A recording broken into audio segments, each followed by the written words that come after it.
to control our borders? Well, as I said right at the top, the Prime Minister promised to stop the boats. So I think when Parliament returns, given these developments, he needs to explain to Parliament now how we're going to do that. Parliament is meant to be the fulcrum of the nation. The PM should come to Parliament less than 3 weeks now and explain how exactly we are going to do it. But I would just say this, I think it's worth pointing out, you know, you mentioned Keir Starmer. Labour have no plan at all. Labour's only plan, and this is an important point, is to speed up the processing of asylum claims. And let's be honest, that would be a major pull factor. If you do that, even more people will try and come. So I think it's important to make that clear. And Stephen Kinnock, Shadow Immigration Minister, actually went one stage further. I put this to the Shadow Education Secretary on Sunday. They're proposing fast-tracking asylum claims and allowing asylum seekers to work in the UK. Surely that would also be a huge deluge. Well, we know many of these people are economic migrants. We know that. And if you're going to make it easier for them to come here and to work, all logic suggests even more will try and come. Yeah, I mean, so I think we just have to be realistic and clear-eyed about the implications of some of those policies. But when you say you want these answers from Rishi Sunak and how he's going to stop the boats, what would you suggest he does? Well, we touched on this last week, but fundamentally, if we're going to stop the boats, we have to remove the influence of the European Court of Human Rights over this process. Would that be a referendum to the people, put it to the people, like Brexit? Well, I don't think we necessarily need to do that. What we could have done, if there is a precedent for this in terms of what we did under prisoner voting under David Cameron, what we should have done was we should have just said to the ECHR, the court in Strasbourg, this is none of your business. Yes. Right?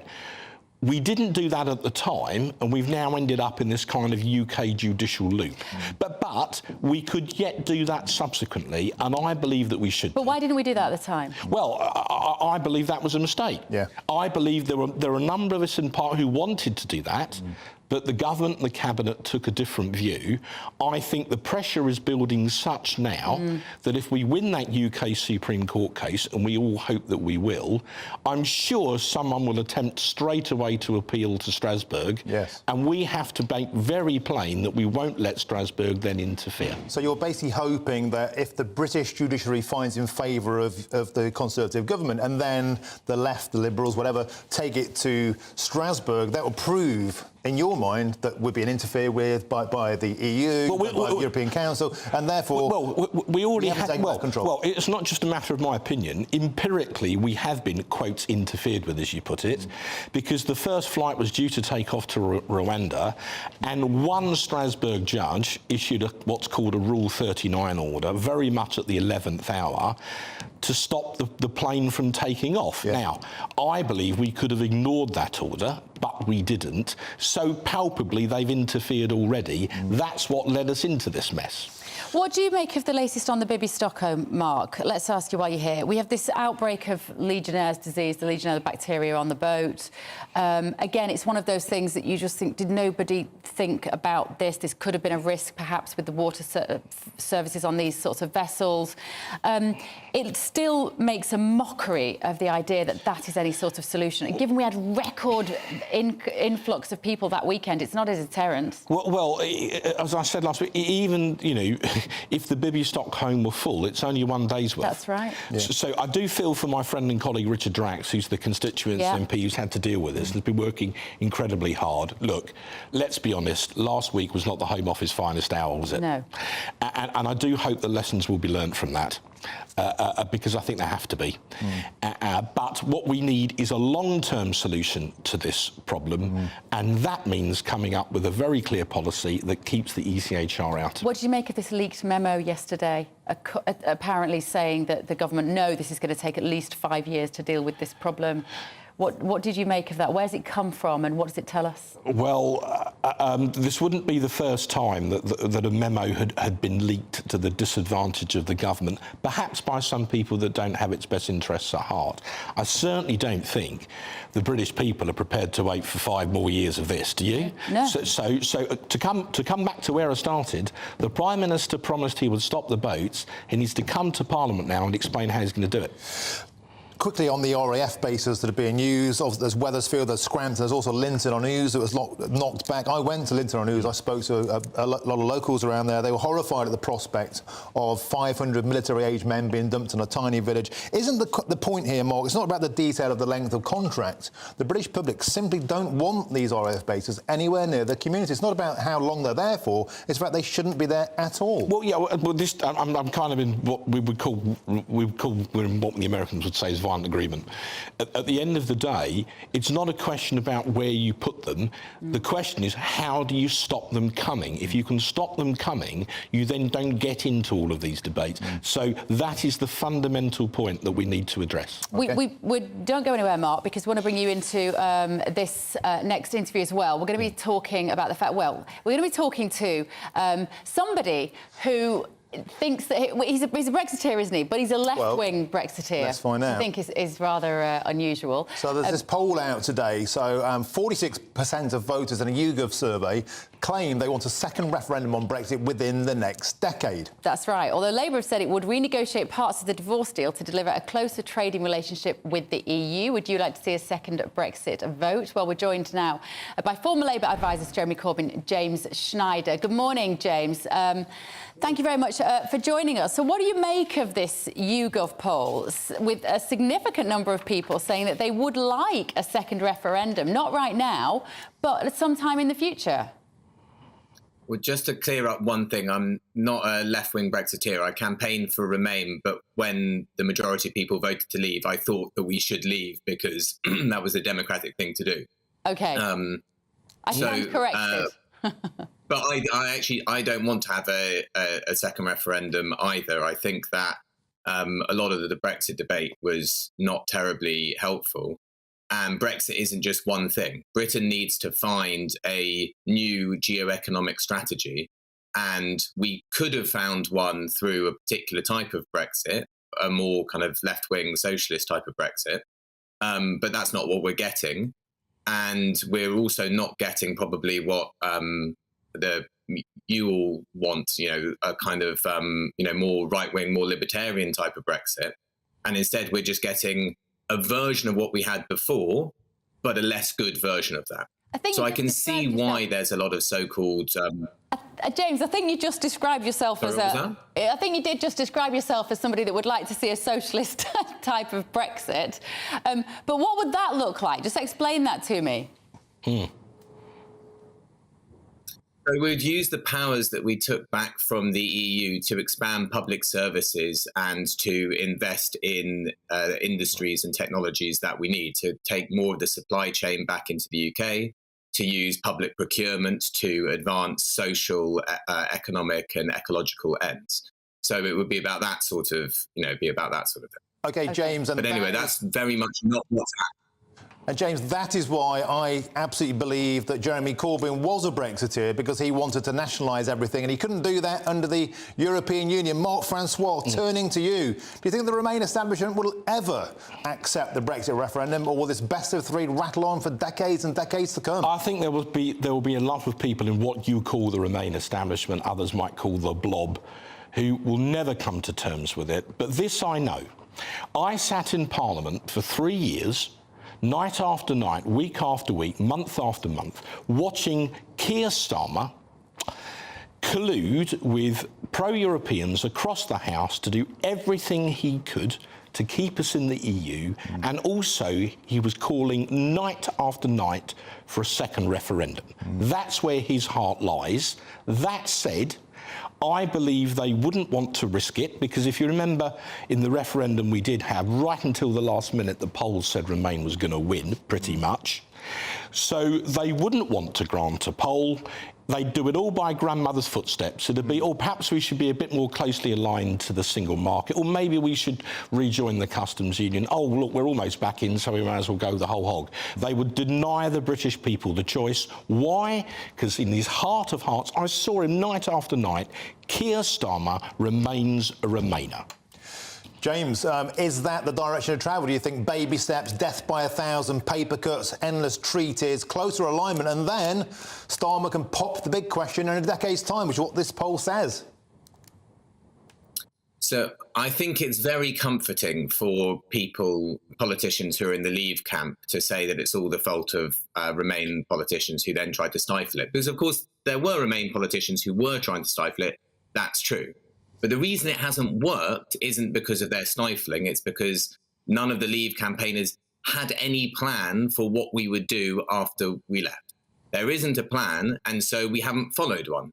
So what we've got is a whole load of ugly fudges and halfway houses. So in the condition where we aren't going to have a different geoeconomic strategy that works, we're better off having a slightly less bad version of the one that we had before, which is probably what we'll get with Labour, with repairing some of the trading relationship with the EU. Well, Mark Francois, you didn't have a plan, you just had a load of ugly fudge. What's your take on that? What we had, I saw it night after night. I even read a book about it, Spartan Victory. It's still available on Amazon, by the way. And, you know, 3 years of absolute trench warfare with Remainers in the House of Commons. What was your plan? Yeah, OK, fine. I was there as well. I watched it. It was very frustrating and very boring. But it remains the case that the people that campaigned to leave without a plan for what we would do, how we would come out. James, you've asked Mark for his plan. Allow him to spell out what it is. Don't rewrite history. You know exactly what happened. Theresa May came up with a withdrawal agreement. It wasn't a very good one. In the end, she couldn't get it through Parliament. Her premiership ultimately fell on it. Boris Johnson came in with a better version. It did get it through Parliament. We legally left the European Union. We had the fastest vaccine rollout in Europe. We had an independent foreign policy over Ukraine. We just signed a Trans-Pacific Partnership deal around the globe, $11 trillion worth of market every year. So it did work in the end, James, and it worked despite Keir Starmer and the vast bulk of the Labour Party spending 3 years, night after night, trying to overturn the democratic decision of the British people. Obviously, we left the EU, and as I said at the top, I think that's a good thing because that's what people voted. Yes, but no thanks to the Labour Party. My point is, though, do you reckon it's working? Yes, I've just given you 3 examples of how it's working.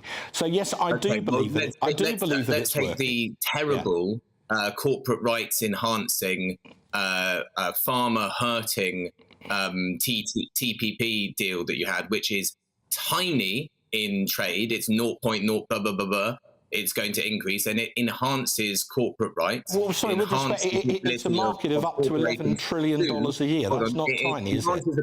The possibility for corporations to sue governments when they change policy. So that could be policies that you like, that are people democratically vote for, that get passed in Parliament, that companies can then sue us for pursuing.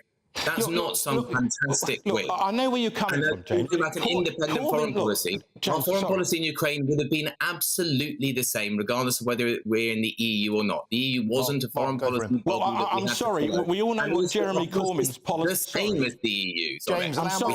James, we all know what your previous boss, Jeremy Corbyn's policy on Ukraine and Russia was. Russia could do no wrong. That's why he was destroyed in the general election. Or at least it's one of the reasons. I mean, either you're ignorant or, or you're deliberately misinforming the viewers of this channel. Jeremy Corbyn has an extremely long-standing, almost certainly much more long-standing than you, record of opposition to authoritarianism, to money laundering, and to violent practices underneath when Putin has been in charge of Russia. What about Salisbury? Sorry, how do you explain what he did over the Salisbury poisoning? How do you explain that if he's such a fierce critic of Russia? Sorry, you're completely rewriting history here.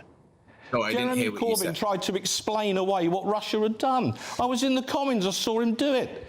OK, gentlemen, let's pull this. He hasn't tried to explain it away. James, I think it is quite important to understand what's going on. Can we pull this trying to understand what's going on is a good thing. But have a look at what Corbyn has said about the Russia's invasion of Ukraine. Has he condemned it constantly? Yes, of course. All talk. OK, can we please pull this back to Brexit? As fascinating as this is, let's pull this back to Brexit. Mark, to you first. We hear continually, if people were given the chance to vote again, they'd vote to remain. What's your conviction on this? Because don't forget the polls predicted Remain last time. Well, I did, to be fair, mention that point earlier. We were told in the run-up to the referendum by, the BBC, the CBI, the TUC, half our newspapers, the establishment on speed, that people would vote to remain. Do you know what happened at the end of all of that? Despite all of that fantastic advice, the British people had the sheer temerity to vote to govern their own country. And I cannot see them in the foreseeable future deciding to go back to being governed by somebody else. I guess the dispiriting thing for a lot of those people who might have voted for Brexit to protect our borders is that is the very thing that they see has not happened.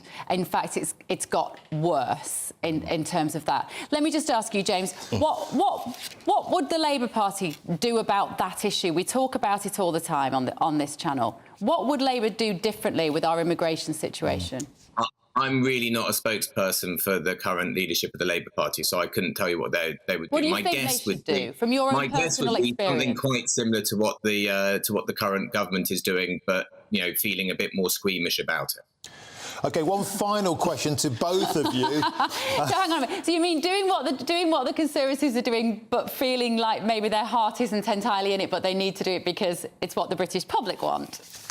Well, I'm not convinced which it is what the basically summarises because that is the direction of travel in the political discourse, and they will just follow it along but look a little bit squeamish and upset at the same time. I mean, you see the statements that they come up with.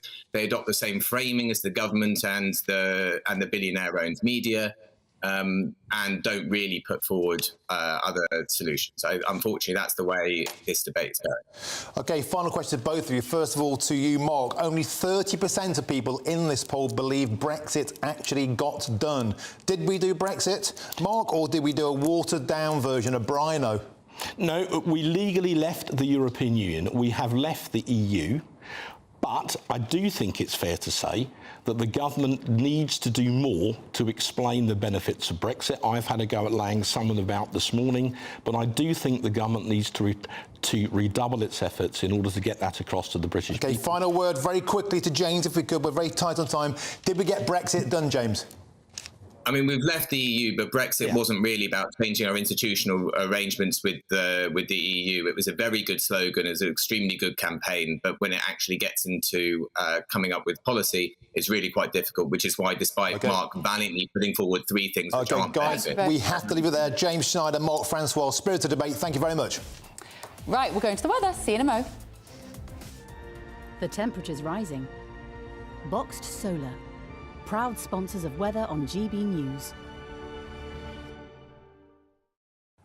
Hello, a very good morning to you. It's Aidan McGibbon here from the Met Office with the GB News forecast. It's a less wet day, a less gloomy day compared with yesterday, but still some heavy showers out there, albeit interspersed by bright spells. Some sunshine this morning across East Anglia and the southeast. Elsewhere, a lot of cloud cover. We've got the remnants of yesterday's system clearing into the North Sea. A brighter day follows for the vast majority with some sunny spells, but heavy showers will develop, especially around the middle part of the day and particularly around central and southern parts of Scotland as well as northern England. Nevertheless, away from the showers, it will feel warmer compared with yesterday, with lighter winds and highs of 22 to 24 Celsius. Then into the evening, the showers in the south disappear. The showers in the north take a bit longer to die away, especially for parts of Scotland where they will continue in the north. But with clear spells developing across England, Wales, Northern Ireland, there'll be some fog patches by dawn. It's also a warm night with temperatures in the south staying in the mid-teens and in the north 12 or 13 Celsius. We start off Wednesday with the patchy fog, especially around southern counties of England, parts of Wales and Northern Ireland. Soon enough, it disappears and then sunny spells for many and fewer showers compared with today. There will still be some showers, but most of them will be in the north. In the south, many places will avoid the showers and stay dry, and it's going to be warmer, 25 or 26 Celsius, even warmer on Thursday and Friday. The temperature's rising. Boxed Solar, proud sponsors of weather on GB News.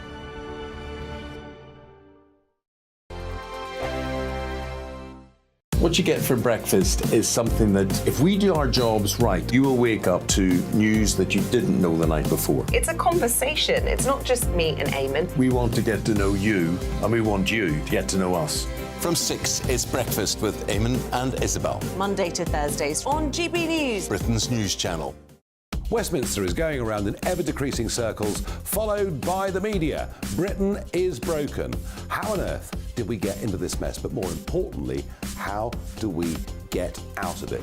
Join me at 7 p.m, Mondays to Thursdays on Farage, here on GB News. We will have open, rational debate. We've got to work out how Britain moves forward from this. Join us here on GB News, the People's Channel. Britain is watching.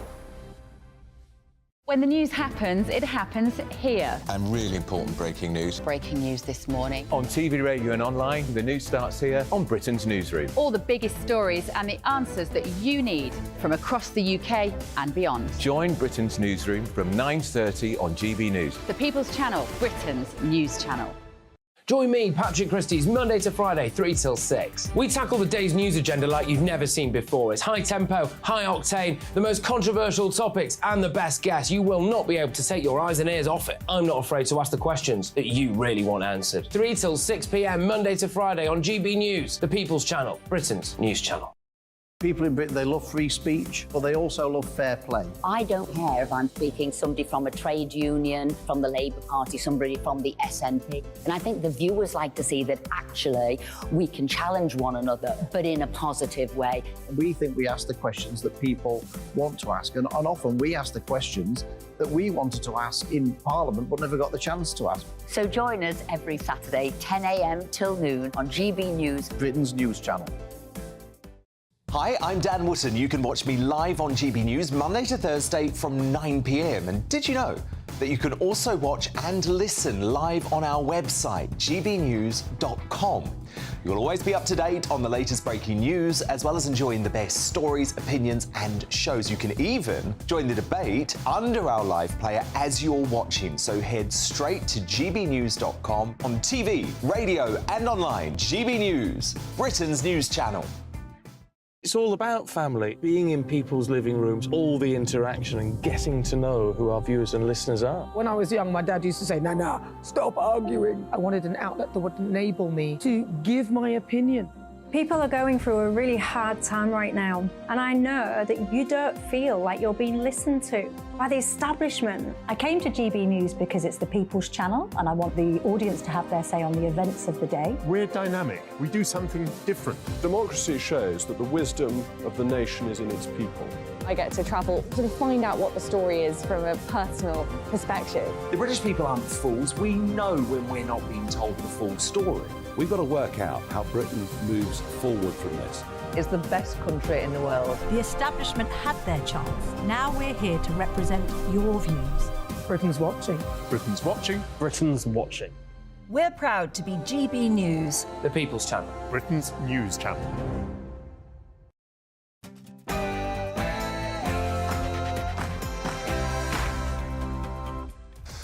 Top of the morning, it's 10 a.m. on Tuesday, the 15th of August. This is Britain's Newsroom with myself, Martin Daubney, and the lovely Bev Turner.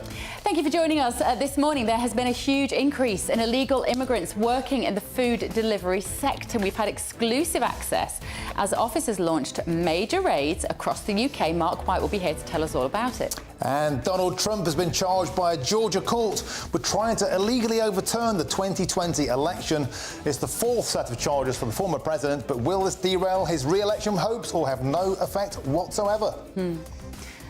And the rate of UK unemployment rose to a shocking 4.2%. Our business and economics editor, Liam Halligan, will be joining us in the studio very soon to tell us more. And finally, as we all know, the price of branded food and drinks has more than doubled in the last 12 months. It's rocketed, with certain products increasing by as much as a whopping 130%. We'll be asking the executive chair of Iceland, Richard Walker, about how the retailer intends to support struggling families amid the worsening cost of living crisis.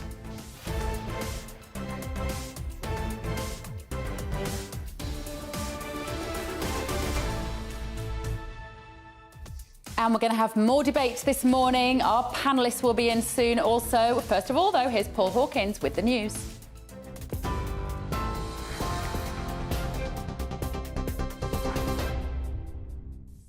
Good morning. It is 1 minute past 10. I'm Paul Hawkins in the GB Newsroom. Our top story then this morning, figures from the Office for National Statistics show wages rising at a record level in the 3 months to June. Inflation is currently 7.9%, but with regular pay growing by 7.8% for the last quarter. Darren Morgan, the Director of Statistics at the ONS, has suggested people's real pay is recovering. New figures on inflation will be released tomorrow. Meanwhile, UK unemployment has risen to 4.2% in the 3 months to June. That's a rise of 0.3% on the previous quarter. It's the highest rise since the 3 months to October 2021 and brings the measure above pre-pandemic levels. However, the number of UK job vacancies has fallen by 66,000 between May and July. The Home Office has exclusively told GB News there's been a huge increase in undocumented immigrants exploiting rules to work in the food delivery sector. Restaurants and small businesses offering delivery services are being urged to carry out more detailed checks on their drivers to crack down on scams. Home Office officials say working in the shadow economy is a major pull factor for those embarking on often dangerous illegal journeys to the UK. NHS hospitals in England will get a £250 million boost from the government to increase capacity as part of the Urgent Emergency Care Recovery Plan. The money will create 900 beds to relieve pressures and help cut waiting times. 30 NHS organisations will benefit from the investment. The majority of schemes will be completed by January to help deal with winter pressures. The Royal College of Nursing, however, has questioned who will staff the new beds given the recruitment problems in nursing, but Health Minister Will Quince says they've taken that into account.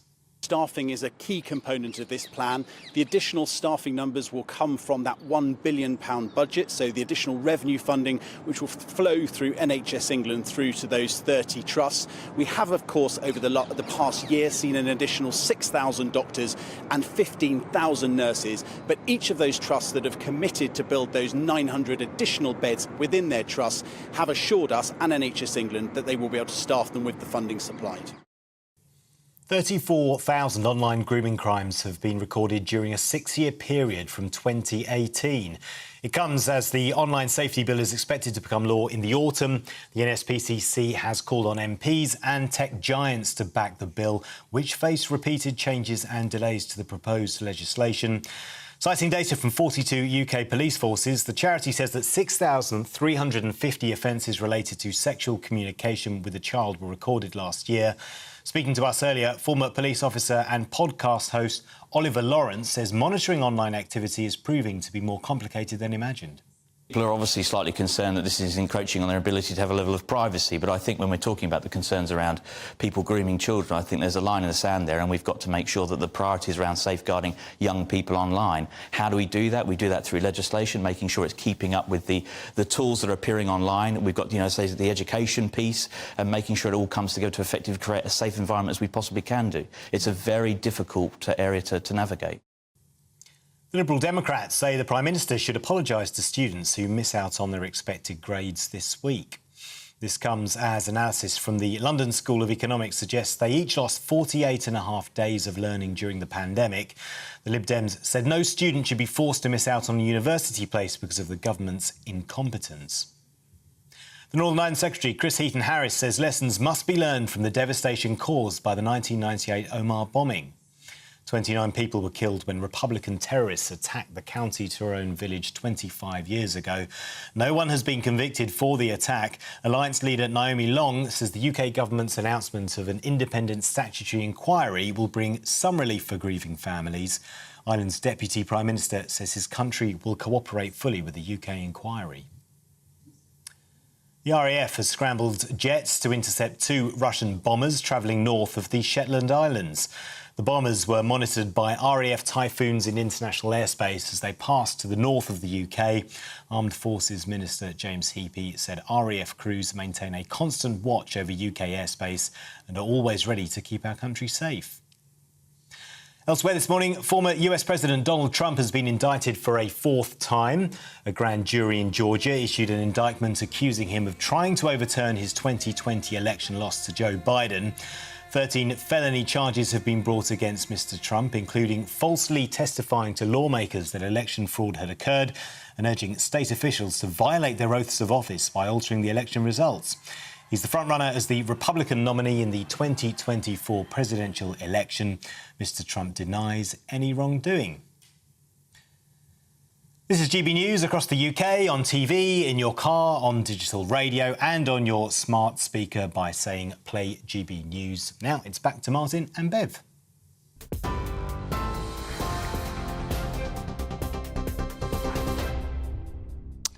Thanks for the update, Paul. OK, our next story now, the big one. GB News has been given exclusive access as immigration officers launched a major clampdown on food delivery companies who've been employing illegal immigrants. That's right. We all use them, but the Home Office says that working in the shadow economy is a major pull factor for those embarking on often dangerous and illegal journeys to the UK.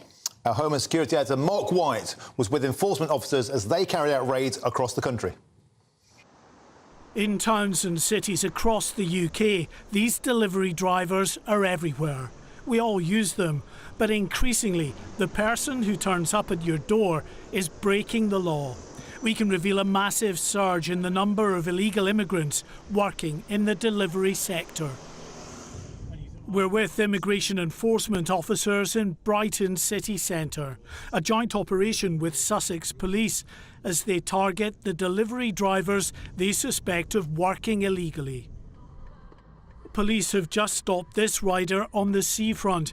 As they carry out checks, immigration enforcement teams hang back, out of sight, so as not to alert other drivers that they're around.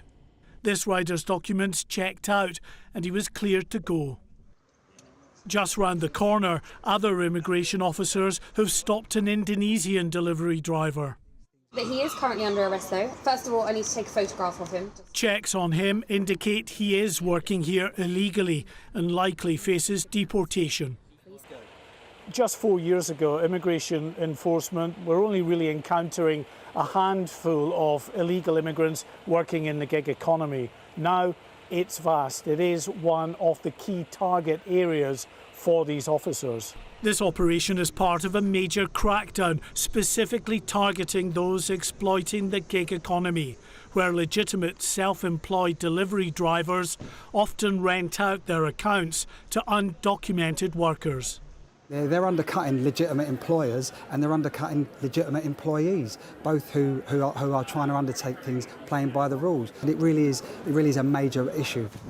Immigration, can you come to the door, please? In East London, other officers are targeting the homes of undocumented drivers. You don't see him coming in and out. Do they have a motorbike? The suspect here has, it seems, moved on to another address. Not uncommon, given the transitory nature of undocumented immigrants. Back in Brighton, this Brazilian rider has just been arrested after trying to escape by going the wrong way up a one-way street. He's spotted immigration officers, we think, and he's tried to flee. The early indications are that he's working in breach of his entry conditions to the UK. There are those who feel these riders are doing little harm, and these raids are a distraction from the trauma and tragedy unfolding all too often in the Mediterranean and in the English Channel this past weekend. But authorities say illegal working and illegal journeys are absolutely linked. Illegal working is a major pull factor for illegal migration into the UK. If you know you're coming to the UK with a job, you're more likely to travel here illegally and also undertake potentially unsafe journeys. The Home Office say many delivery companies are increasingly cooperating in the efforts to stop illegals exploiting their services. But they still need to do far more to check those delivering food and goods in their name are who they say they are. Mark White, GB News, Brighton. And Mark White joins us now. Mark, good morning. We saw the news last week about ministers issuing greater fines for anybody employing illegal migrants. Would that affect this situation? Well, it's difficult. There was a Court of Appeal case in 2021 which really deemed that those working for these delivery companies are freelance. It's difficult then to go after the big employers. Clearly, if they can prove that an individual who has an account with the big delivery companies and then is subletting that, hiring it out to multiple people, if they can trace that back to the account owner, then yeah, they can face fines. No one's going to do that, though, are they? Realistically. I mean, Mark, another corking exclusive. Well done. The Aldershot car wash bus was fantastic, and that was quite different. That was illegals actually caught working directly. But this, how on earth do you chase the shadows of somebody who's legitimately got a contract with Deliveroo, Just Eat, whoever, and then sublets it out to a guy in a hoodie? Now, there's hundreds of them on every high street in the UK. I think this will come as no surprise to a lot of people watching the show today that this is so abundant. How big an issue do you think this is across the UK? Oh, it's huge. There is no doubt. I mean, many people that will have ordered food to be delivered at their home will probably have come across people coming to their door who are clearly not the same person that's appeared on the app when they say they're on their way to you. And there's potential safety issues, but I think it's more to do with the fact that, yes, it's a pull factor. Employment is obviously a pull factor for those crossing the channel illegally and sometimes undertaking dangerous journeys resulting in tragedy like we saw at the weekend there. But also there's a big issue in terms of the money that the Exchequer is missing out on. They reckon that the sort of the shadow economy, the grey economy, black economy, whatever you want to describe it as, could be worth in excess of £220 billion a year. Wow. That is not going to the Exchequer because it's flying under the radar.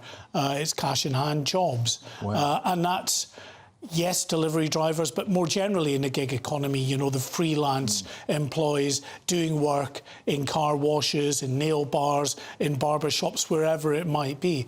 It's a huge issue, and it's very difficult, even though immigration enforcement have stepped up their enforcement activity. It's up 50% on last year.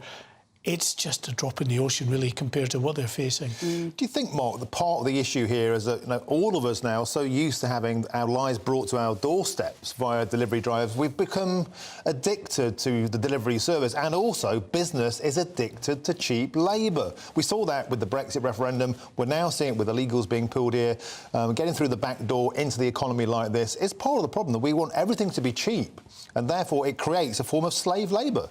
Yeah, I mean, there is no doubt that with the advances in technology and the drive towards making everything easier and more convenient, there are those that are able to exploit the loopholes. And this is a very particular loophole because within these company contracts, if Deliveroo or Just Eat or Uber Eats, whoever it is, set up these accounts with a specific driver, there is a clause in the contract that the driver can effectively have a substitute driver if they are not available at that time to deliver the food. And it's that particular clause that seems to be exploited here. Now, the delivery companies say that, you know, they're cooperating much more with the Home Office than they ever have. They try to check to ensure that all the drivers are legitimate.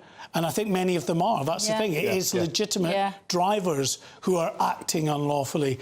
And the only real way about it is for the delivery companies to do more in the way of spot checks. Some say they're doing it, but it's a massive undertaking for them to constantly be checking all of the drivers to see they are who they Is there any way they are who they say they are. Is there any way, Mark, that the public can get involved in this? For example, if somebody turns up at your door that's clearly not the guy on the app, what do you do? I mean, people don't like grassing people up, but I mean, is there any powers for the public to become the eyes and ears, effectively, of the immigration system? Well, I think that is certainly one avenue. The spot checks, as I say, that the companies can do themselves to check that, you know, the people that have the contracts are the ones working that day, but they're going to be few and far between. Yes, if someone is delivering and it's clearly not the person who is indicated on your app, you can contact them, but they will normally they actually have a helmet on.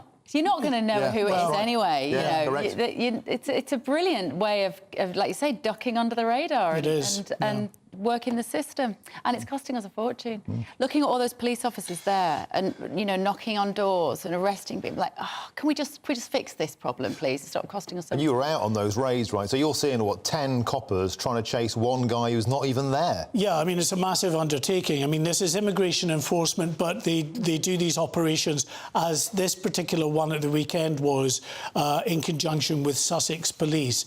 So it's huge resources from both the Home Office immigration teams and the various police forces that are involved in this. And so often, you know, they will go to home addresses because of the transitory nature of the existence of these individuals. They will often move on after a month or two at one particular location. Well, Mark White, another cracking exclusive. Thanks once again for shining a light on the dark underbelly of Immigration Incorporated.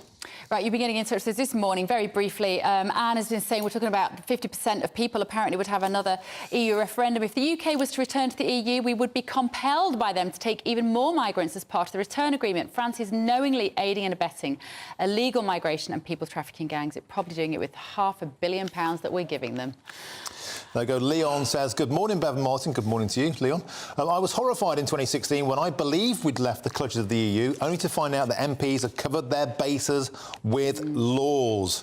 That's exactly the point. We were meant to take back control of our borders, of our fisheries and our laws and our money, and I think we failed on multiple counts.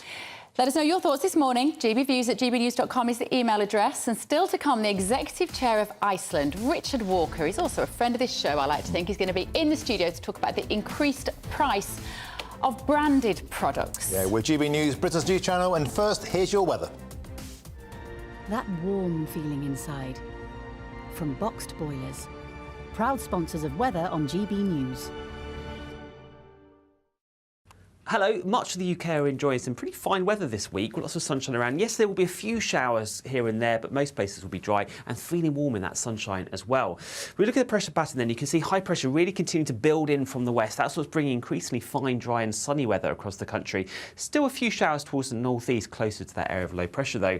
Here's a picture then through Tuesday evening and overnight then. As you can see, a lot of places will be dry overnight. Still a few showers across parts of Scotland, northeast England. These tending to fade away as we head through the night. And actually for much of England, Wales, Northern Ireland, we will see largely clear skies developing overnight, and that will lead to one or two mist and fog patches, and also turning fairly chilly as well in some rural spots. But in towns and cities, temperatures holding up 10 to 13 degrees as your overnight lows.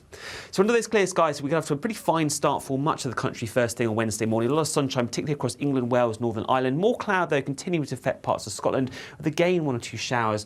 And actually for much of the day, most places will be dry, like I said. Still the risk of an isolated shower across England and Wales. Still further showers affecting parts of Scotland, north east England, but most places will be dry, fine and warm as well. 26 degrees there for London, low 20s for Scotland and Northern Ireland. Quick look ahead into Thursday then. Again, that largely dry theme looks set to continue with clear skies for many areas. Some sunshine, particularly towards the west and the northwest. A bit more cloud towards the east coast, but again, in that sunshine, feeling warm. Warmer still as we head into Friday, but with that an increasing risk of showers and thunderstorms. That warm feeling inside. From Boxed Boilers. Proud sponsors of weather on GB News.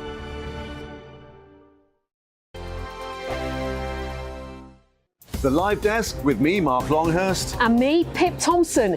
It's here Monday to Friday on GB News. From midday, we'll bring you the news as it breaks, whenever it's happening and wherever it's happening, from across the UK and around the world. Refreshing, feisty, but with a bit of fun too. If it matters to you, we'll have it covered on TV, radio and online. Join the Live Desk on GB News, the People's Channel, Britain's news channel. Weeknights on GB News from 6 p.m. You'll always get drama. Please stop, Michelle. Please stop. Should I just shut up? Romance. You like me, I like you. There you go. There you are. Well, don't tell anybody. Adventure. Etc. That's the whole point. But and action. Sergeant, read my superstar panel. They're already at it. They're fighting. It's going to be quite a show. Only on GB News, the People's Channel, Britain's news channel. So Jubes & Co, we tackle the issues of the day with real robust debate, both sides of the fence, battling it out with me in the middle with my forthright opinions and views. And often really interesting things happen because you start with a position and then by the end of the debate you find actually, well, I might not have thought about that one. What we need in this country is 2 new political parties. You should maybe think about doing a 2024 calendar. I'm Michelle Dewberry and I'm keeping you company right through until 7 o'clock this evening. GB News, the People's Channel, Britain's watching. Monday to Thursday, 9 p.m. till 11 p.m. Join me, Dan Wootton. I'll bring you the sharpest takes and hottest debates. Do you not believe in prisons? I don't believe in prisons. I'm completely stunned. I guarantee you there'll be no spin, no bias, no censorship. I actually was personally quite offended by it. And no reason to go to bed. So I guess they've always been quite woke. That's Dan Wootton tonight on TV, radio and online. Monday to Thursday from 9 p.m. till 11 p.m. on GB News. The People's Channel, Britain's news channel. In a world of dull and predictable radio and TV shows. Oh, hi. On Mark Dolan tonight, we've got big guests. We drill into the big stories of the day. The show adds up to a brilliant listening and viewing experience. Mark Dolan Tonight is the most entertaining current affairs show ever, and that's a fact. That's Mark Dolan Tonight, Friday, Saturday and Sunday from 9. Only on GB News, Britain's news channel. Like all families, we have arguments every now and then, but actually we agree on what the mission of GB News is, and that's the most fundamentally important thing. GB News provides the kind of platform that lets all voices be heard. We don't hold back. We're free to say what we really think. Just because some people who live in a tiny little Westminster bubble think that their particular story is important, that's not the most important story for me. And often they will be difficult stories, stories that you won't find on the establishment media. Because what people think in the north of England may be very different to what they're thinking in the home counties. We're going to carry on telling the world what life is really like for households up and down the UK. We love to be in your car, in your kitchen as you're having your breakfast. Whatever you're doing, you are part of the show. If it matters to you, it matters to us. Britain's watching. Britain's watching. Britain's watching. We're proud to be GB News, the People's Channel, Britain's news channel.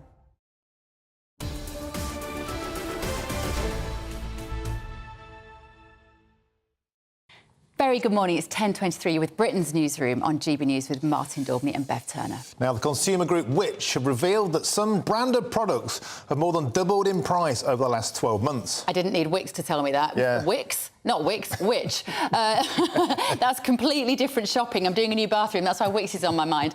Many people have called for supermarkets to stock alternative budget products to help people struggling to eat amid the cost of living crisis. So what help is there out there for us? Well, this morning we're joined by Executive Chair of ICE and Richard Walker with his thoughts. Welcome to the show, friend of the show, Rich. So first of all, can we touch on this Which report? I mean, I've really noticed myself, I've stopped buying the big brands now, like your Heinz ketchups, your HB sauce, your Branson pickles, because I just think they're so overpriced. And I've gone to supermarket-owned stuff, and actually, I quite like it. And I wonder if the big retailers are pushing their luck a bit here, because once you break that bond with a brand, there's no going back. Is that what first of all, why the price is rocketing? What's behind it? Yeah, I mean, you're not alone in quite liking it, because there is a definite growing trend that we're seeing of people switching away from branded products to tertiary brands or indeed own label. We're over 90% own label on our frozen. We have a lot of own label on our chilled lines. On grocery, ambient grocery, we are exclusively brands. And I think some of the reasons, to answer your question, behind it are genuine. You know, there's a war in Ukraine that's caused commodity price shocks, which is a global phenomenon. We've got inflationary pressures, everything from oil to labour and fuel, and all of that is adding cost to the supply chain, and that's why you see costs go up and up and up. However, it's our job to hold our suppliers to account as well and make sure that the brand tax is not disproportionate, and that we're pushing back as hard as we can, because we've got 5 million customers a week and they really depend on us more than ever at the moment. You were in the studio just a few weeks ago, Richard. Are things any easier for the retailers at the moment? Do you find that your external costs are going down a little? They are, and as soon as they do, we pass it on. So we've reduced over 600 lines now. I think when I was last in, it was 400 lines. So in a couple more, in the few weeks in between, we've reduced 600 lines. We're now investing £500,000 a week in terms of dropping these prices, and that's because we're starting to negotiate and see price reductions from our supply base. We're passing it on, but let's be under no illusion. We still have very high food inflation. Prices are still going up, just less quickly. But they have peaked. They are coming down. You're very much a high street store, aren't you? Yeah. You don't do online and delivery. We do. We do more online deliveries than Ocado a week. Do you really? Yes. Did not know that. We'll add that to my to-do list. But when the high streets are being disseminated with closed buildings, that must have an impact on you. How are you finding that particular issue? I really, personally, passionately believe in high streets because my job is going around them all day, and they're the backbone of our communities. They're really important kind of parts of the fabric of our societies, and we're on every high street in the UK, and you're right, the pitch is changing and moving on or disappearing, but I'm proud of the fact that we continue to invest. We, up until recently, have been opening 30 stores a year. That's 30 new jobs. It's £1 million investment per store, and that's really important for our local economies. And what specifically are you doing to help consumers at the moment in this cost of living crisis? Yeah, well, a big one today, controversially, is we are advertising the fact that we are slashing the price on all formula milk in our stores. We surveyed over 500 of our customers around the UK. 90% of them are now concerned about how they can afford to feed their babies. Yeah, exactly. And 80% think that supermarkets should be doing more. So, that sits on my conscience. And alongside these 600 products, I hope it's 800, 1,000 in weeks to come. But specifically, I wanted to target formula milk. Can I just point out, because I think it's important to do so, there are regulations, aren't there, in the industry around the promotion that you can do of formula milk, and this is because we have a public health concern with breastfeeding, where possible, being the first option for new parents and new mums. Although we're saying that, it's not very easy, so if the NHS can give some help to breastfeeding mums, that would really help. But I think it's just important to kind of point that out, actually. But particularly when you've got toddlers and they're getting ill, but they're still having formula milk, then that will make a difference to people if you can bring the prices down of that really essential product. Yeah, absolutely. And the price of that product, you asked about how the price of brands have gone up. It's gone up, a week's supply of 0 to 6 months first stage formula is now £14.50. Yeah. I mean, that's enormous. When a week, when you consider some of our customers might have 30, 35 quid a week to spend on food in total. And those mothers are on maternity leave. Yeah, so their income goes down. Exactly. So we've cut the price by 20%. We're not making any money out of it, and we're selling that at 12 quid now. And there's other brands as well. We're cutting the price of all of it. It's the right thing to do, but technically it's against the law. I saw a really harrowing scene in my local store where a mum was stealing baby formula because she didn't have the money to pay for it, and I found myself so upset. I sort of offered to pay. Wow. But the guy had collared her, and I thought, what kind of mum would be driven to that? Because you'd do anything for your baby. Of course you would. And it is very real, but because of the affordability issue on formula, we've found from our research that mums are watering down feed, which is super dangerous, or skipping feeds or ignoring sell-by dates, or stealing because they're forced to. So it's a desperate situation, and we need to do everything we can to help. Yeah, absolutely.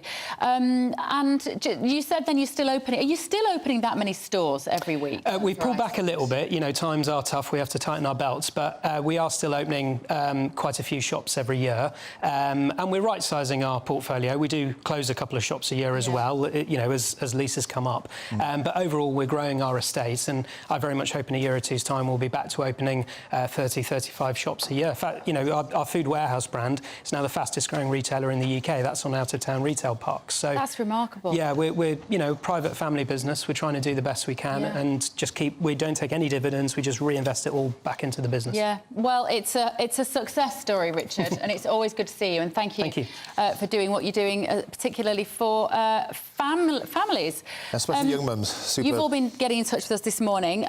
David has said, what if one of these illegal migrant delivery drivers we were talking about earlier with Mark White's report causes an accident? How do you stand with claiming insurance from someone who is not even supposed to be here. That's such a good point. Yeah, and there's a point echoed by Ian. This is after the Mark White investigation into the gig economy, illegal workers working for Deliveroo, Just Eat and so on and so forth. Are the illegal gig economy drivers licensed to drive cars or ride motorcycles or mopeds? And does this make our roads less safe? It's a great question. Yeah, it and really often you see these guys kind of trying to get away and low traffic neighbourhoods and all that sort of thing make it easier for them to dodge the law. But Angela has said, well, one could say at least they will work, which seems to be more than our homegrown ne'er-do-wells. Unemployment payments are way too high, out of work for 1 year, all benefits should I think it's a great point. It's a great point, you know. It is a good point. Is the dole paying more than it pays to work doing these sorts of gigs? And we've got this relationship with social services, social benefits. Do we need to break that chain because we are addicted to cheap labour, Beth? And I can tell you what, my teenage son and his mates, I'm not sure they'd do that job. I'm just not sure they would, and that's the problem. You know, you've said many times, and you always make me think about this, particularly with your sort of Brexit background, is that we have become addicted to cheap labour, and therefore there is a whole generation who look down their noses at certain jobs and say, well, I'm not going to do that. It doesn't pay enough. Well, I swept floors, I worked in lace factories, I worked in pork pie factories, I dug holes, and anything for £1. No, we need to get that spirit back. And you ended up here. Sorry about that. Right, still to come. New plans on how to reduce the cancer waiting times. Yeah, we'll get stuck into that after your morning news with Paul Hawkins.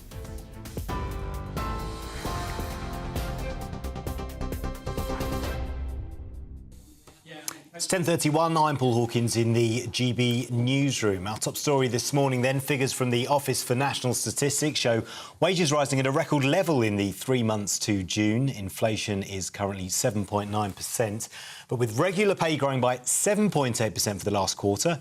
Darren Morgan, the Director of Statistics at the ONS, has suggested people's real pay is recovering. New figures on inflation will be released tomorrow. Meanwhile, UK unemployment has risen to 4.2% in the 3 months to June. That's a rise of 0.3% on the previous quarter. It's the highest rise since the 3 months to October 2021 and brings the measure above pre-pandemic levels. However, the number of UK job vacancies has fallen by 66,000 between May and July. The Home Office has exclusively told GB News there's been a huge increase in undocumented immigrants exploiting rules to work in the food delivery sector. Restaurants and small businesses offering delivery services are being urged to carry out more detailed checks on their drivers to crack down on scams. Home Office officials say working in the shadow economy is a major pull factor for those embarking on often dangerous, illegal journeys to the UK. Former US President Donald Trump has been indicted for a fourth time. A grand jury in Georgia issued an indictment accusing him of trying to overturn his 2020 election loss to Joe Biden.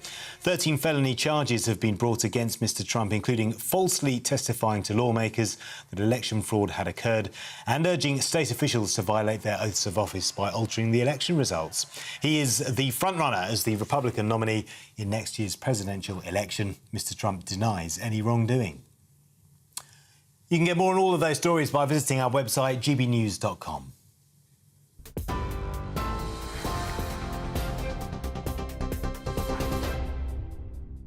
Direct Bullion sponsors the Finance Report on GB News for gold and silver investment.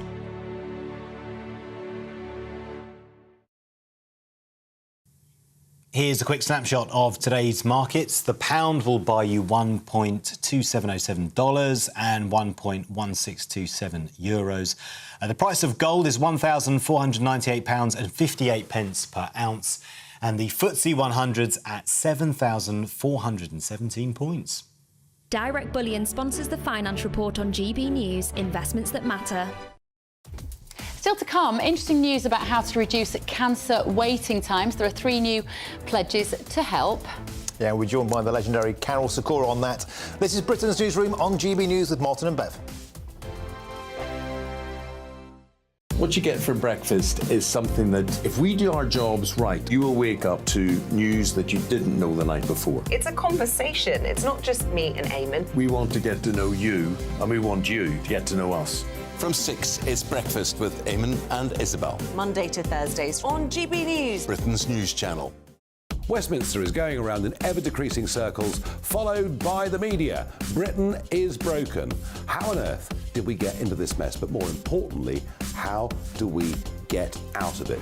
Join me at 7 p.m, Mondays to Thursdays on Farage, here on GB News. We will have open, rational debate. We've got to work out how Britain moves forward from this. Join us here on GB News, the People's Channel. Britain is watching. When the news happens, it happens here. And really important breaking news. Breaking news this morning. On TV, radio and online, the news starts here on Britain's Newsroom. All the biggest stories and the answers that you need from across the UK and beyond. Join Britain's Newsroom from 9:30 on GB News. The People's Channel, Britain's news channel. Join me, Patrick Christie's, Monday to Friday, 3 till 6. We tackle the day's news agenda like you've never seen before. It's high tempo, high octane, the most controversial topics and the best guests. You will not be able to take your eyes and ears off it. I'm not afraid to ask the questions that you really want answered. 3 till 6 p.m, Monday to Friday on GB News, the People's Channel, Britain's news channel. People in Britain, they love free speech, but they also love fair play. I don't care if I'm speaking somebody from a trade union, from the Labour Party, somebody from the SNP. And I think the viewers like to see that actually we can challenge one another, but in a positive way.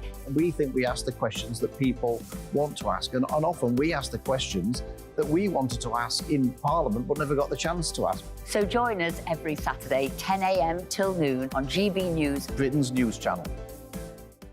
Hi, I'm Dan Wootton. You can watch me live on GB News Monday to Thursday from 9 p.m. And did you know that you can also watch and listen live on our website, gbnews.com?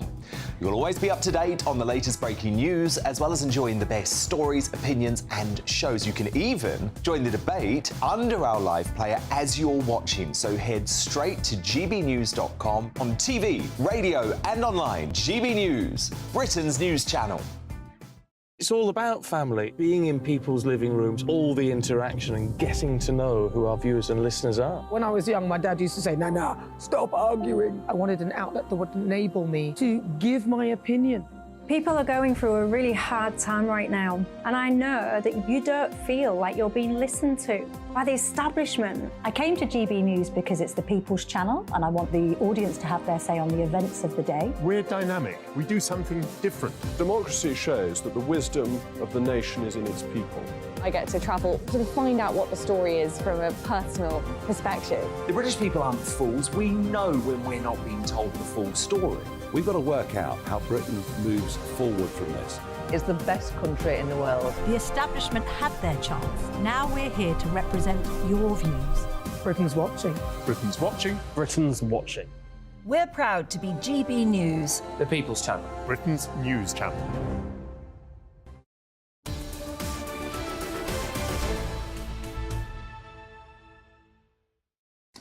Welcome back. It's 10:38. You're with Britain's Newsroom on GB News with myself, Martin Daubney and Bev Turner. So cancer patients will no longer have to be routinely referred to a specialist within 28 days, according to a proposal put forward by the NHS. Yeah, this was one of the 3 pledges to reduce cancer waiting times. Let's go now to physician and oncologist of 50 years, the legendary Professor Carol Sikora, who joins us live from Beaconsfield. Carol, this will come as no great surprise to you that we have these huge backlogs, something you've been saying since the very, very beginning of lockdown 1, and all credit to you. But can you please spell out to us the details of this particular delay? Well, there have been 3 targets that are put forward to move on. The problem is that means we can't compare the last 5 years with the next 5 years, and that's what targets are about. If you've got an individual patient, say you have cancer, you want to be treated as fast as possible. You want to not have a target. You don't have to wait 28 days or 62 days, which are 2 of the new targets. You just want to get treatment. And they managed to do it in France and Germany, so why can't we do it here? And I think most of us oncologists realise that targets are necessary in the system because they are an indication of how much better you're getting with time. So we know with COVID, it's screwed up completely the diagnosis of cancer and the treatment of cancer. And a lot of people have died from cancer because of COVID. So as we come out of it, the important thing is to have things we can measure that really matter. If you're a cynic, you just say moving the goalposts, changing the deck chairs on the Titanic is going to make no difference to the real problem: lack of staff, lack of equipment. I imagine, Carol, that you get no satisfaction at this stage because you were one of the very few people, as Martin said at the start of the first lockdown, saying that the NHS had become the NBC nothing but COVID service. And you saw this coming down the line. How frustrated does that make you? It was. I went to see the chief executive of the NHS and had a coffee together, and I said, you know, you're going to do something. This is going to be terrible. It's going to be much worse than you even imagine. And it will be, but we won't know for 5 years because cancer is not like infectious diseases. It's a slow burn, and it takes 3 to 5 years to collect the data to show how people have been affected in terms of survival. And of course, the COVID patients that died were in their 80s, most of them. Okay, some were much younger, but the majority were over 80. Cancer patients are under 60. So you're swapping one set of deaths for another. And no action was taken. It was sort of too difficult at the time. So, Carol, is this announcement today a basic, tangible sign that the government has completely failed on its pledges to cut NHS waiting lists for cancer? And secondly, something we talk about a lot is a more nimble service, a more joined-up service between the public and the private sector. Is that something that you would like to see to help reduce that backlog? I think it's the only way forward. I mean, we've got a backlog of 7.47 million, I read this morning, people waiting for something. Now, that's not cancer, but some cancer patients are in that backlog. They're sitting there, not diagnosed yet. So we've got to get that through. And I think we've got to take it much more seriously, this backlog, rather like the COVID vaccine program. That was an amazing piece of logistics for politicians, for NHS, for the administration. They got it going. Everybody got on my smartphone. I've got the batch numbers of my vaccines and so on. Where else in the NHS can you get something like that? You know, you can't make an appointment with your GP on your phone without speaking to someone that's on the whole pretty rude to you. And things could be different in the NHS. For the backlog, we've got to do something. Use the private sector, use every available, get the weekend working in all the hospitals, make it a project that we want to do, not just cancer, but the whole backlog.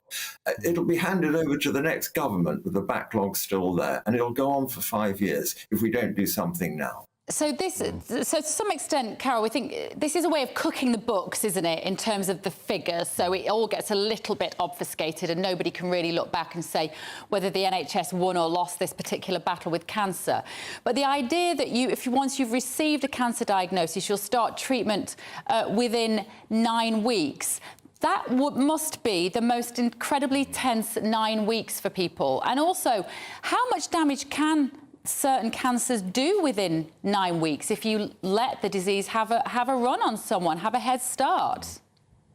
You know, the target is laughable. When you go to Europe and you present at meetings, they come up to you, my colleagues in Paris and in Rome, and say, this 62-day wait, why do patients that know they've got cancer have to wait either 28 days or 62 days? It makes no sense to us. And the reason is, the system, it does sort of have the capacity, but it's lost in a bureaucracy. People go round and round in it. We've got to change it. We've got to streamline it. You know, budget airline streamlines the way you book, you check in baggage, all that sort of stuff. The NHS could do the same. It's got the capabilities, but it doesn't. And it's service users. You're not a customer. That's the problem. We've got to get to a customer age where you are a customer of healthcare and you're in charge. OK, Professor Carol Sikora, thank you so much for joining us. Always good to see you. Right, now, our guests are here in the studio.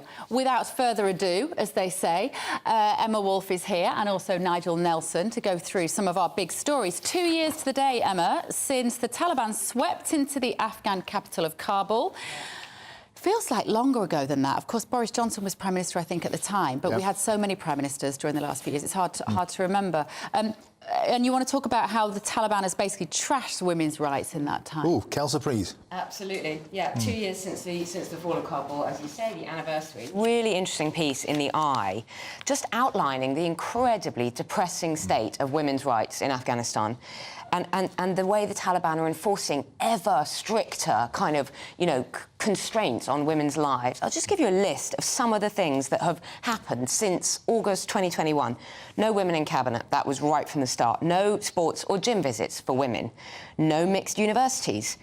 First of all, they were segregated using curtains. Now, no higher education at all for girls and women. No shelter for domestic abuse victims. No taxi rides for women. No foreign trips. No visible faces. So the burqa is mandatory to cover completely. You're not allowed a visible face.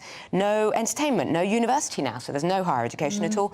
No beauty salons, which were the places, sounds petty, beauty salons were the places where women could actually talk to each other. 60,000 women have lost their jobs in beauty salons. Gosh. It's just such a constricted and constrained and restricted life. The other thing that gets me about this, do you remember at the time how the mainstream media were trying to rebrand the Taliban? Because the Taliban actually said, we're more inclusive these days. We're not like the old Taliban. And here we are, Nigel, reverting to form de facto Sharia law and a patriarchal, misogynistic existence. Yeah, absolutely. I mean, all those things that the Taliban made promises, each one of them they've broken. And what is sad about this, there was a time when the Afghan parliament had more women MPs in it than the British Parliament. Yeah, and now you can see we've gone shooting back. And I think also Britain, obviously, because we were involved in the war there for 20 years, bears some responsibility. So we've got, for instance, the Chevening programme run by the Foreign Office for elite students from Afghanistan. After the fall of Kabul, that we gave them indefinite leave to remain. Now we're telling them they have to go back. And these are people who would be persecuted in Afghanistan were they to do so. Yeah. Many of them are women. Well, it's not a surprise at all that the Taliban are misogynists, and it's also not a surprise at all, Nigel, moving on to your next story, that the EU has rejected Rishi's deal to return migrants. Why would they take returns from us when they can't even control their own borders? Well, quite. Or when they're gently encouraging them towards us. Yeah. The last thing they want is our migrants on top of their own, because they've got far more than we have. What I'm a bit surprised about is that Rishi Sunak went down this route and tried to negotiate with the EU rather than negotiate with individual countries. We have a returns agreement with Albania now. It's cost us quite a bit of money to go and get it, but it means that the number of Albanians crossing the English Channel is down by 90%. So it appears that might mean negotiating with the Taliban, because a lot of Afghans are coming over. So how do you do that with countries like the one we just set out, which have no human rights whatsoever? Well, they won't care. Interesting if we could negotiate with the Taliban. I mean, it might help if we reopened our embassy there, if we were able to do so, because at least that would start those things going. But bear in mind that where we've had successful settlement systems with Ukrainians, Hong Kongers and Syrians, we messed up the Afghanistan one quite considerably. And I do think we owe these people a duty of care, given that they were supporting us during the war. But the Afghan resettlement scheme has been a huge success. We said yesterday we've taken over 24,000 to the UK. We've more than met our obligations. I mean, we did say 20,000, and you were right when you said yesterday. I think it was 23,000 that was the amount that you mentioned. Yes, we've taken more than we said. The whole point is we do have a moral responsibility to actually take more. Do we know how many America take? Because I very much blame Biden for that rapid evacuation out of Afghanistan. I mean, he literally left the helicopters and just said, you can have Afghanistan. We were caught short completely. And we were what caught Biden short. did, Do we have any idea how many Afghans America takes? I know a lot did go to America because they got a lot out. But the real problem was everyone left in such a hurry, an awful lot of people were left behind. So I was talking to a security guard who worked in our Kabul embassy. We had no plan for the catering staff and for the cleaners. All people of our Foreign Office were on holiday, and thousands of emails were That's right, I'd forgotten that, Emma. Yes. It's so weird to think back to that August, and it was just utterly bungled. There was no preparation in place. 2 years ago, so it was in the middle of the pandemic, and everybody's eyes were turned, and everybody was distracted dealing with all of that. There was a junior civil service staffer looking at emails and saying, we'll get back to you. I can't help thinking, if I was in the Home Office here, I'd be on the phone to America saying, we need you to... We have a lot of Afghans now wanting to live here. We're going to send them to America. It's English-speaking. You are partly responsible for this. Anyway... That's it, I've solved it. Right. Have a cup of tea. Right, should we talk about these school leavers, Emma, going to university as costs escalate, or not going to university? Well, yeah, we've talked lots about young people and children and young people during the pandemic and what a catastrophic effect it had on their education, well, on their social lives, on their development, but also on their education. You know, we know recently about the A-level, well, the likely grade inflation that's going to happen this week when we get results, and also the fact that there's no student accommodation for university students. So it's not a pretty picture. Now, this really interesting poll in the iPaper is saying that it's the cost of living as well. They simply can't afford it. Of course it is. I mean, they're getting forced from every angle. The average debt that you leave when you graduate, and I'm sure it's higher than this, the average student debt is around £45,000, and people simply can't afford it, even if they could find accommodation or anything else. And what we see here, Nigel, once again, is the poorest pupils, the working classes, particularly white working class boys, the lowest demographic of all in the UK to attend university, being squeezed out today. Yes. We've seen that foreign students are being caught because they pay 3-4 times the amount. Meanwhile, the humble native Brit is getting shafted. Well, I mean, one of the problems, I think, was Tony Blair, is a legacy of Tony Blair, where he wanted 50% of people to go to university. University doesn't suit everyone.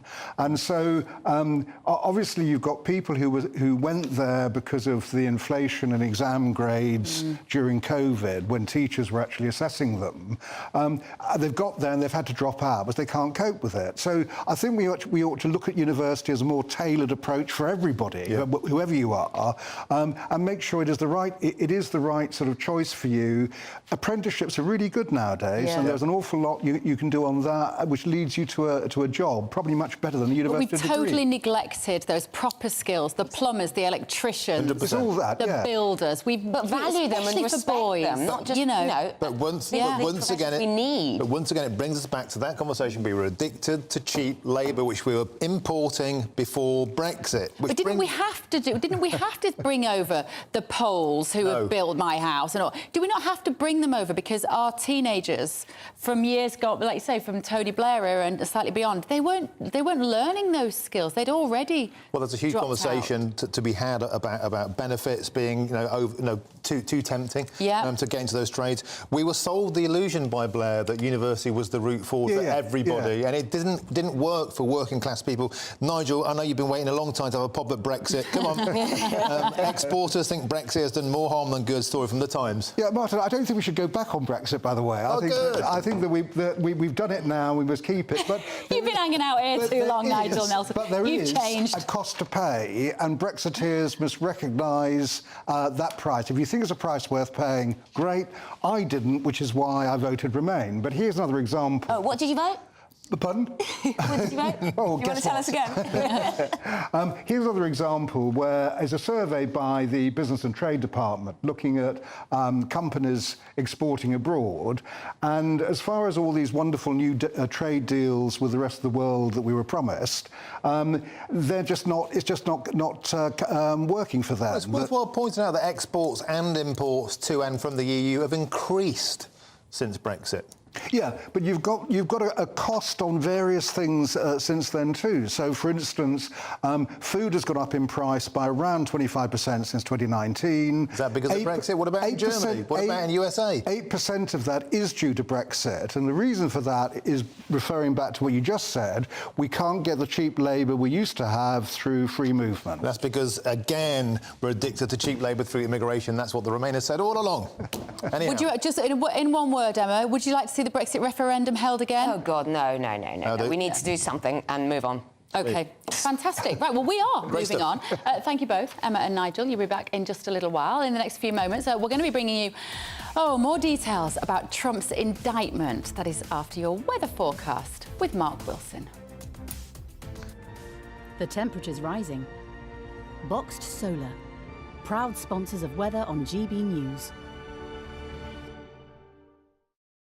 Hello, much of the UK are enjoying some pretty fine weather this week, with lots of sunshine around. Yes, there will be a few showers here and there, but most places will be dry and feeling warm in that sunshine as well. If we look at the pressure pattern then, you can see high pressure really continuing to build in from the west. That's what's bringing increasingly fine, dry and sunny weather across the country.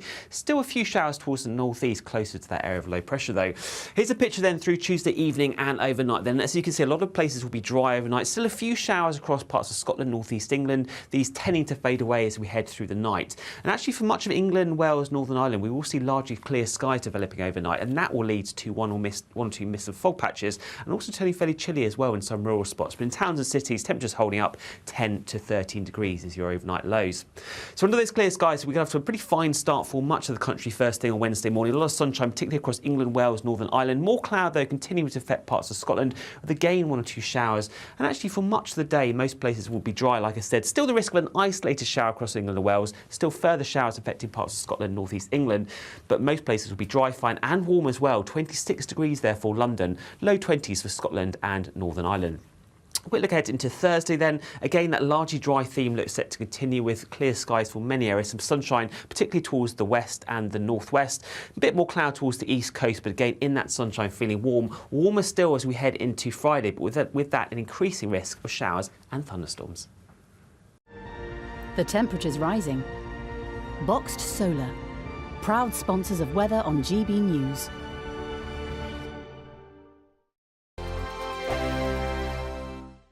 The Live Desk with me, Mark Longhurst. And me, Pip Thompson. It's here Monday to Friday on GB News. From midday, we'll bring you the news as it breaks, whenever it's happening and wherever it's happening, from across the UK and around the world. Refreshing, feisty, but with a bit of fun too. If it matters to you, we'll have it covered on TV, radio and online. Join the Live Desk on GB News, the People's Channel, Britain's news channel. Weeknights on GB News from 6 p.m. You'll always get drama. Please stop, Michelle. I know, yeah. Please stop. Should I just shut up? Romance. You like me, I like you. There you go. There you are. Well, don't tell anybody. Adventure. Etc. That's the whole point. But and action. Sergeant, the big read, my superstar panel about already at it. The fighting is going to be quite a show. Only on GB News, the People's Channel, Britain's news channel. So Jubes and Co, we tackle the issues of the day with real robust debate, both sides of the fence, battling it out with me in the middle with my forthright opinions and views. And often really interesting things happen because you start with a position and then by the end of the debate you find actually, well, I might not have thought about that one. What we need in this country is two new political parties. You should maybe think about doing a 2024 calendar. I'm Michelle Dewberry and I'm keeping you company right through until 7 o'clock this evening. GB News, the People's Channel, Britain's watching. Monday to Thursday, 9 p.m. till 11 p.m. Join me, Dan Wootton. I'll bring you the sharpest takes and hottest debates. Do you not believe in prisons? I don't believe in prisons. I'm completely stunned. I guarantee you there'll be no spin, no bias, no censorship. I actually was personally quite offended by it. And no reason to go to bed. So I guess they've always been quite woke. That's Dan Wootton tonight on TV, radio and online. Monday to Thursday from 9 p.m. till 11 p.m. on GB News. The People's Channel, Britain's news channel. In a world of dull and predictable radio and TV shows. Oh, hi. On Mark Dolan tonight, we've got big guests. We drill into the big stories of the day. The show adds up to a brilliant listening and viewing experience. Mark Dolan Tonight is the most entertaining current affairs show ever, and that's a fact. That's Mark Dolan Tonight, Friday, Saturday and Sunday from 9. Only on GB News, Britain's news channel. Like all families, we have arguments every now and then, but actually we agree on what the mission of GB News is, and that's the most fundamentally important thing. GB News provides the kind of platform that lets all voices be heard. We don't hold back. We're free to say what we really think. Just because some people who live in a tiny little Westminster bubble think that their particular story is important, that's not the most important story for me. And often there will be difficult stories, stories that you won't find on the establishment media. Because what people think in the north of England may be very different to what they're thinking in the home counties. We're going to carry on telling the world what life is really like for households up and down the UK. We love to be in your car, in your kitchen as you're having your breakfast. Whatever you're doing, you are part of the show. If it matters to you, it matters to us. Britain's watching. Britain's watching. Britain's watching. We're proud to be GB News, The People's Channel. Britain's news channel.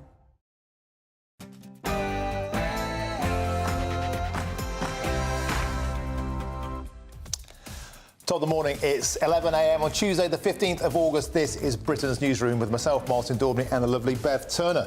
Thank you very much for tuning in this morning. Now, Donald Trump has been charged by a Georgia court with trying to illegally overturn the 2020 election. It's the fourth set of charges for the former president. We're going to have the latest with one of the experts in the studio in just a little while. And the rate of UK unemployment jumps to 4.2%. Our business and economics editor Liam Halligan will be joining us in the studio with the very latest soon.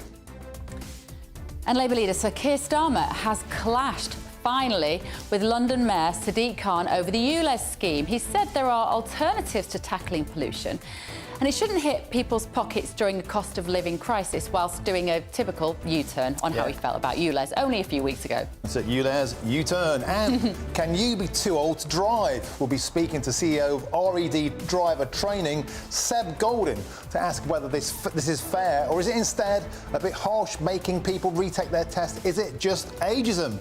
Get in touch with us on that, gbviews@gbnews.com.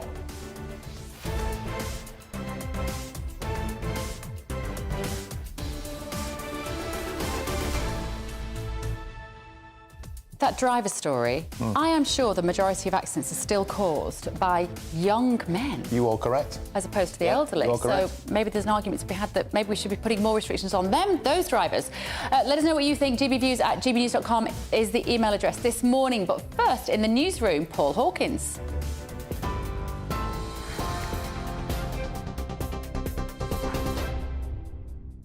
Good morning, it's 1 minute past 11. I'm Paul Hawkins in the GB Newsroom. Our top story this morning, figures from the Office for National Statistics show wages rising at a record level in the 3 months to June to close the gap on price rises. Inflation is currently 7.9%, but with regular pay growing by 7.8% for the last quarter. Darren Morgan, the Director of Statistics at the ONS, has suggested people's real pay is recovering. New figures on inflation will be released tomorrow. Meanwhile, UK unemployment has risen to 4.2% in the 3 months to June. That's a rise of 0.3% on the previous quarter. However, the number of UK job vacancies has fallen by 66,000 between May and July. Donald Trump is facing his fourth indictment, this time in the state of Georgia. The former US president is accused of trying to overturn his 2020 election defeat to Joe Biden. 13 felony charges include falsely saying that election fraud had occurred and urging state officials to violate their oaths of office by altering the election results. He's the frontrunner as the Republican nominee in next year's presidential election and denies any wrongdoing. The Home Office has exclusively told GB News there's been a huge increase in undocumented immigrants exploiting rules to work in the food delivery sector. It says restaurants and small businesses offering delivery services are being urged to carry out more detailed checks on their drivers to crack down on scams. Home Office officials say working in the shadow economy is a major pull factor for those embarking on often dangerous and illegal journeys to the UK. NHS hospitals in England will get a £250 million boost from the government to increase capacity as part of the Urgent Emergency Care Recovery Plan. Money will create 900 beds to relieve pressures and help cut waiting times. 30 NHS organisations will benefit from the investment. The majority of schemes will be completed by January to help deal with winter pressures. Royal College of Nursing, however, has questioned who will staff the new beds given the recruitment problems in nursing, but Health Minister Will Quince says they've taken that into account. Staffing is a key component of this plan. The additional staffing numbers will come from that £1 billion budget, so the additional revenue funding which will flow through NHS England through to those 30 trusts. We have, of course, over the past year seen an additional 6,000 doctors and 15,000 nurses, but each of those trusts that have committed to build those 900 additional beds within their trusts have assured us and NHS England that they will be able to staff them with the funding supplied. 34,000 online grooming crimes have been recorded during a 6-year period from 2018. Comes as the online safety bill is expected to become law in the autumn. The NSPCC has called on MPs and tech giants to back the bill, which faced repeated changes and delays to the proposed legislation. Citing data from 42 UK police forces, the charity says that 6,350 offences related to sexual communication with a child were recorded last year. Speaking to us earlier, former police officer and podcast host Oliver Lawrence says monitoring online activity is proving to be more complicated than imagined. People are obviously slightly concerned that this is encroaching on their ability to have a level of privacy, but I think when we're talking about the concerns around people grooming children, I think there's a line in the sand there, and we've got to make sure that the priority is around safeguarding young people online. How do we do that? We do that through legislation, making sure it's keeping up with the tools that are appearing online. We've got, say, the education piece and making sure it all comes together to effectively create a safe environment as we possibly can do. It's a very difficult area to navigate. The Liberal Democrats say the Prime Minister should apologise to students who miss out on their expected grades this week. This comes as analysis from the London School of Economics suggests they each lost 48.5 days of learning during the pandemic. The Lib Dem said no student should be forced to miss out on a university place because of the government's incompetence. The Northern Ireland Secretary Chris Eaton-Harris says lessons must be learned from the devastation caused by the 1998 Omagh bombing. 29 people were killed when Republican terrorists attacked the County Tyrone village 25 years ago. No one has been convicted for the attack. Alliance leader Naomi Long says the UK government's announcement of an independent statutory inquiry will bring some relief for grieving families. Ireland's Deputy Prime Minister says his country will cooperate fully with a UK inquiry. This is GB News across the UK, on TV, in your car, on digital radio and on your smart speaker by saying play GB News. Now it's back to Martin and Bev.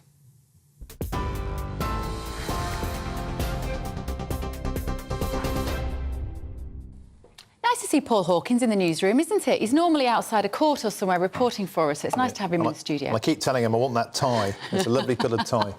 Now, former US President Donald Trump has been hit with a fourth charge, this time by the state of Georgia, who are accusing him of attempting to overturn his 2020 election loss to Joe Biden. Yeah, a district attorney from the state of Georgia has issued a deadline of the 25th of August for the former president and 18 other allies to turn themselves in. Meanwhile, Trump denies, of course, any wrongdoing. So we are joined now by friend of the show and chair of Republicans Overseas, Greg Swenson. Greg, good morning. Was this a surprise, a fourth indictment? Not at all. This has been telegraphed for a while. Even President Trump has been indicating that he expected it. And this DA, Fani Willis, she ran as a Get Trump candidate, very similar to Alvin Bragg. In fact, her comments yesterday reminded me of Alvin Bragg's speech when they did the New York indictment. This one might have a little more meat on the bone, so to speak. That the Alvin Bragg indictment in New York was a complete joke, and I don't even think it'll make it to trial. Of course, there's the audio recording, isn't there, of Trump basically saying, I've listened to it several times, and there are various intonations, and I think possibly in court you could convince a jury that what he meant was, I need to find an extra 11,000. Fabricate the votes. 11,000 votes. But it could also mean rhetorically. Yeah, exactly. And I think that's the way you have to interpret it. And I think there'll be at least one juror that will do the same. It's the same as the federal January 6th indictment. They can't really point to any crimes where there's been a record or history of those crimes being committed. So it's a real stretch to try to do that. Yeah, and having worked in politics a bit myself, to say we need to find more votes, it's just a routine turn of phrase. It doesn't mean that you concoct, fabricate or cook them up. Exactly. It's just a way of getting them. Anyway, the real question, of course, Greg, is will this make an ounce of difference? I mean, the Don seems bomb-proof to these indictments. Just another day, another indictment. Yeah, it's déjà vu all over again, as Yogi Berra used to say. This is not going to hurt him, that's for sure. He probably won't get much of a bump because he already got, the huge bump from the Alvin Bragg indictment, a smaller one after the second indictment, and not much after the third. So all the votes or support that have moved from the other candidates, especially Ron DeSantis, have gone to Trump. They're not necessarily permanent. There's a lot of persuadables in there, but he does have the sympathy, and I can understand why a lot of people are seeing this as a real travesty and a really two-tiered justice system or a weaponization of the justice system, whatever you want to call it. There's definitely a double standard. By the way, it comes on the heels of another bad day for the Biden influence, the Biden family influence peddling ring. you know, they announced that there's a special, you know, a special counselor on Friday. I think that actually does more to protect the Bidens, but it was still big news. And sure enough, indictment the next day. Yeah, and just remind our viewers and listeners what's going on with the Biden family, because there have been a lot of people for a long time looking at the Biden family, particularly Hunter Biden's connections to Ukraine, which go back years, and saying, why is there no spotlight on potential misdoings in that family? Is it changing slightly now? Slightly. You saw some of the establishment media last week finally acknowledging that this could be a problem politically for the Bidens, but they've been protected by the Justice Department, protected by the FBI, the IRS, as well as being really protected by the media. So this stuff, you know, a lot of this came out in 2019. The FBI had the laptop in 2019. The New York Post, you know, published the famous laptop story in October of 20. But there was real collusion between the media and the Democrats to basically censor that news. It's no longer possible to censor it. And you saw a little pivot from the White House where he always said, I've never discussed anything about my son's foreign business. They changed that. They tried to do it quietly and to, I've never been in business with my son. And that, so I think you're starting to see a bit of a shift. But every time there's bad news, they come up with an indictment. Yeah, I mean, of course, Trump's critics will point out that he knowingly and willfully joined a conspiracy to unlawfully change the outcome of the election. So they are serious allegations. The question is, you know, will they stick? And the bigger question is, will it make any difference to his polling? I mean, how's the latest polling reflected by these revelations? You know, there's nothing out yet because it was just yesterday, but even the poll after the third indictment, the first polls that came out basically showed him with the same amount of support. So maybe he got a 1-point bump. But after Alvin Bragg, he picked up 30 points.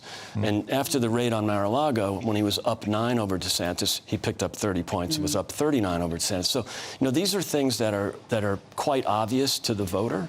But now I think the establishment media at least has to acknowledge that this is bad news for the justice system. How's this all working out for my friend Ron DeSantis?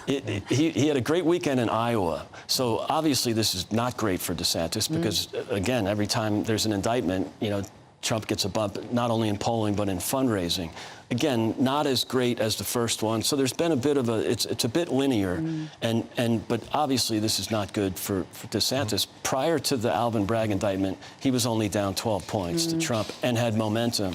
So hopefully the debates that start on the 23rd, the famous Newsom-DeSantis debate that isn't scheduled yet, but I'm pretty sure will happen. And then now that this probably the last indictment, you know, hopefully there'll be some focus on the other candidates and the campaign. Yeah, it's a delicate balancing game for all of them, isn't it? It could tip in either way. It could tip in the favour of Ron DeSantis at the turn of a hat, or it could, as you say, just galvanise the Trump supporters. Thank you so much, Greg. Lovely to see you. Just apologies if you were reading on there. I think we showed an image on a placard that had an expletive on a T-shirt. Sorry if you're offended. Now, UK wages grew by 7.8% between April and June, marking a record growth rate since 2011. That's according to new figures from the ONS. But this comes as UK unemployment is also on the up, rising to 4.2% in the 3 months to June. So Liam Halligan is in our studio now. So people would hear wages have gone up. Hurrah! That's great news, is it? Well, this is the average increase in wages. So some people have got, you know, a large pay rise, particularly some people in the public sector. Some people have got no pay rise at all. If you're in the gig economy, you haven't got much negotiating power. So as with all these things, we've got to be mindful of what we call in economics the tyranny of the average. The average may be the average, but people don't live in an average world. They live in their world. They live their lives. Let's have a look at some of the numbers. Now, you just said, Bev, correctly that wages went up 7.9%. Actually, if you include bonuses, and a lot of public sector people have been getting bonuses as well, not least in the NHS, these one-off pay increases, wages went up 8.2% between April and June. Yeah. Inflation in June was 7.9%. Look at that. So wages, including bonuses, went up more than inflation. So that's the first rise in what we call real wages, wages allowing for inflation, since October 2021. Unemployment, meanwhile, has gone up quite a bit, but it's still low by historic standards, from 4 to 4.2%. So there is a rise in real wages.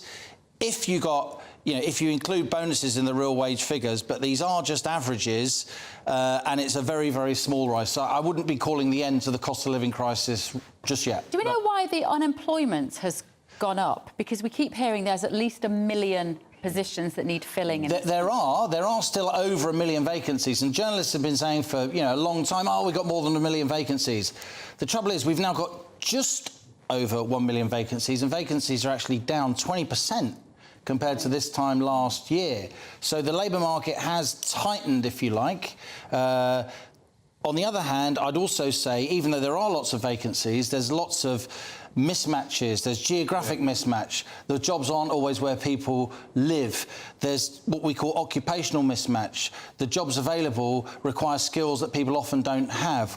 We've also got, upwards of 3, maybe 4 million people, quotes, long-term sick, the number of which has massively increased since COVID. So look, this isn't unemployment like in the late 80s when we were growing up, 1 in 10, UB40, 3 million. It's much, much smaller than that, but it's still going up a bit as the labour market shifts. And Liam, you no doubt would have seen Mark White's report today, the bust on illegal working within the delivery driver sector. How much of an issue is that in terms of the billions of lost revenue to the Exchequer by this kind of subletting out of contracts to people who work illegally?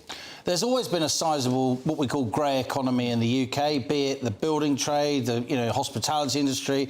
I worked in a lot of kitchens doing portering as a kid, where you pick up a lot of good banter. And most, in the kitchens I worked in various parts of London, lots and lots of people were there illegally, and that was kind of a badge of honour. So there's always been this in the UK. Of course, perhaps it's gone up in recent years as we've had an influx of people coming in small boats and other forms of immigration. There's one other thing I'd say about these wage numbers. While the headline is the first rise in real wages since 2021, that's true. The fact that there is still wage inflation, plus the fact that GDP growth was actually better than expected last week, both those things combined, strap yourself in, make it more likely that the Bank of England will raise interest rates when they meet next on September the 20th and September the 21st. And is that because there's more money in people's pockets, there's more money in the economy, therefore we've got to stop people spending, therefore here's some more pain, your mortgage is going up? It's because the people on the Monetary Policy Committee, the 9 economists, some of them will say there's still what we call a wage price spiral. That is, wages are going up, that means firms' costs are going up, they pass those costs on to consumers, so consumers demand higher wages in an upward spiral. I think that impact is overdone. I've been calling for rates to be put on hold since April, of course, but I do think the Bank of England will raise interest rates. As things stand at the moment, when we get to mid-September, a key number is next week, next Wednesday, tomorrow, will be the inflation number. If that inflation number is particularly low, if it starts with a 5 or low 6 from 7.9, then the Bank of England may hold. But as things currently stand, I think an interest rate rise is nailed on. What do you think the inflation rate will be tomorrow? So it went from 8.7 to 7.9 from May to June. I think tomorrow it will be. I think it will start with a 6, and I think it will be something like 6.4 or 6.5. But I still think, even though that's a sizable, chunky reduction in inflation, I just don't think the MPC's got the intellectual grit to push back against the consensus and hold interest rates. They're also desperate to try and re-establish some credibility because they were so slow to get going with rate rises. But I would say 2 wrongs don't make a right. So the MPC members should not compound their early errors by driving the UK into a recession with what now I think would be counterproductive rate rises. OK, thank you, Liam. Good to see you. You've been getting in touch at home. This message says, my husband and I are both in our 60s. We both work manual jobs and we're both self-employed. We don't get holiday or sick pay. We don't receive a penny in benefits, nor do we receive a pension. A friend who does not work at all receives £2,500 a month in benefits. If work is short for us, we have to consider what we eat. We rarely holiday. And said friend goes out regularly, spends a fortune on groceries and cigarettes. Something seems wrong to me that we can't get any help while they pull in £55,000 a year. Yeah, and earlier we talked about the soaring cost of branded products, 130% in some of them. Steve is not happy about this. How can the big brands reduce size and hike the price as well when own brands stayed the same using the same commodities, ripping off Britons? You can do a taste test with the kids. That's what I've done. So you get your normal, pricier, branded ketchups, mayos, whatever it is. Yeah. And then you get the more reasonably priced brands and you blindfold the kids or you put a little bit in a dish, you get them to taste it. And I tell you what, 9 times out of 10, they like the cheap one. I don't give my kids the choice. I just buy the cheap stuff. I'm trying to kill the time. It's a long summer holiday. Right, still to come. Experts have called for elderly drivers to take extra driving lessons. Is that a good idea? That's after this short break. You're with Britain's Newsroom on GB News. What you get for breakfast is something that, if we do our jobs right, you will wake up to news that you didn't know the night before. It's a conversation. It's not just me and Eamon. We want to get to know you, and we want you to get to know us. From 6, it's Breakfast with Eamon and Isabel. Monday to Thursdays on GB News. Britain's news channel. Westminster is going around in ever-decreasing circles, followed by the media. Britain is broken. How on earth did we get into this mess? But more importantly, how do we get out of it? Join me at 7 p.m, Mondays to Thursdays on Farage, here on GB News. We will have open, rational debate. We've got to work out how Britain moves forward from this. Join us here on GB News, the People's Channel. Britain is watching. When the news happens, it happens here. And really important breaking news. Breaking news this morning. On TV, radio and online, the news starts here on Britain's Newsroom. All the biggest stories and the answers that you need from across the UK and beyond. Join Britain's Newsroom from 9:30 on GB News. The People's Channel, Britain's news channel. Join me, Patrick Christie's, Monday to Friday, 3 till 6. We tackle the day's news agenda like you've never seen before. It's high tempo, high octane, the most controversial topics and the best guests. You will not be able to take your eyes and ears off it. I'm not afraid to ask the questions that you really want answered. 3 till 6 p.m, Monday to Friday on GB News, the People's Channel, Britain's news channel. People in Britain, they love free speech, but they also love fair play. I don't care if I'm speaking somebody from a trade union, from the Labour Party, somebody from the SNP. And I think the viewers like to see that actually we can challenge one another, but in a positive way. We think we ask the questions that people want to ask, and often we ask the questions that we wanted to ask in Parliament but never got the chance to ask. So join us every Saturday, 10 a.m. till noon on GB News, Britain's news channel. Hi, I'm Dan Wootton. You can watch me live on GB News Monday to Thursday from 9 p.m. And did you know that you can also watch and listen live on our website, gbnews.com? You'll always be up to date on the latest breaking news, as well as enjoying the best stories, opinions and shows. You can even join the debate under our live player as you're watching. So head straight to gbnews.com on TV, radio and online. GB News, Britain's news channel. It's all about family, being in people's living rooms, all the interaction and getting to know who our viewers and listeners are. When I was young, my dad used to say, "Nana, stop arguing." I wanted an outlet that would enable me to give my opinion.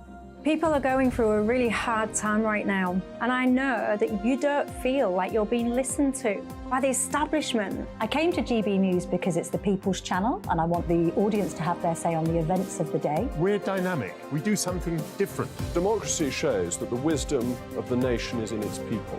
I get to travel to find out what the story is from a personal perspective. The British people aren't fools. We know when we're not being told the full story. We've got to work out how Britain moves forward from this. It's the best country in the world. The establishment had their chance. Now we're here to represent your views. Britain's watching. Britain's watching. Britain's watching. We're proud to be GB News, The People's Channel, Britain's news channel.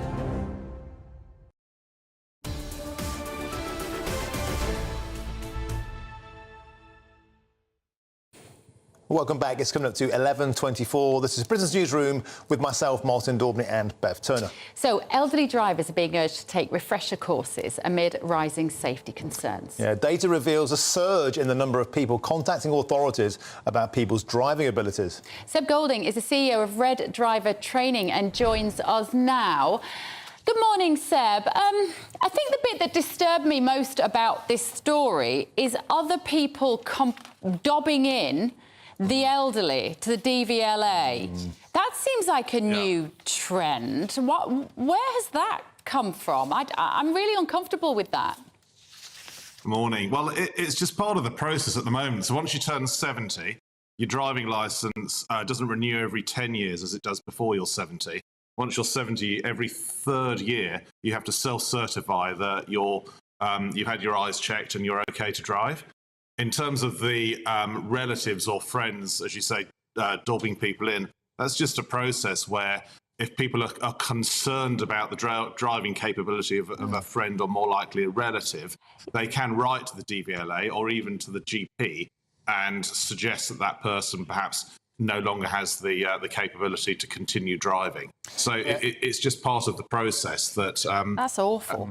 In the current model, there's no mandatory age, which seems about right, and people kind of self-select. So that there will come a moment when a relative.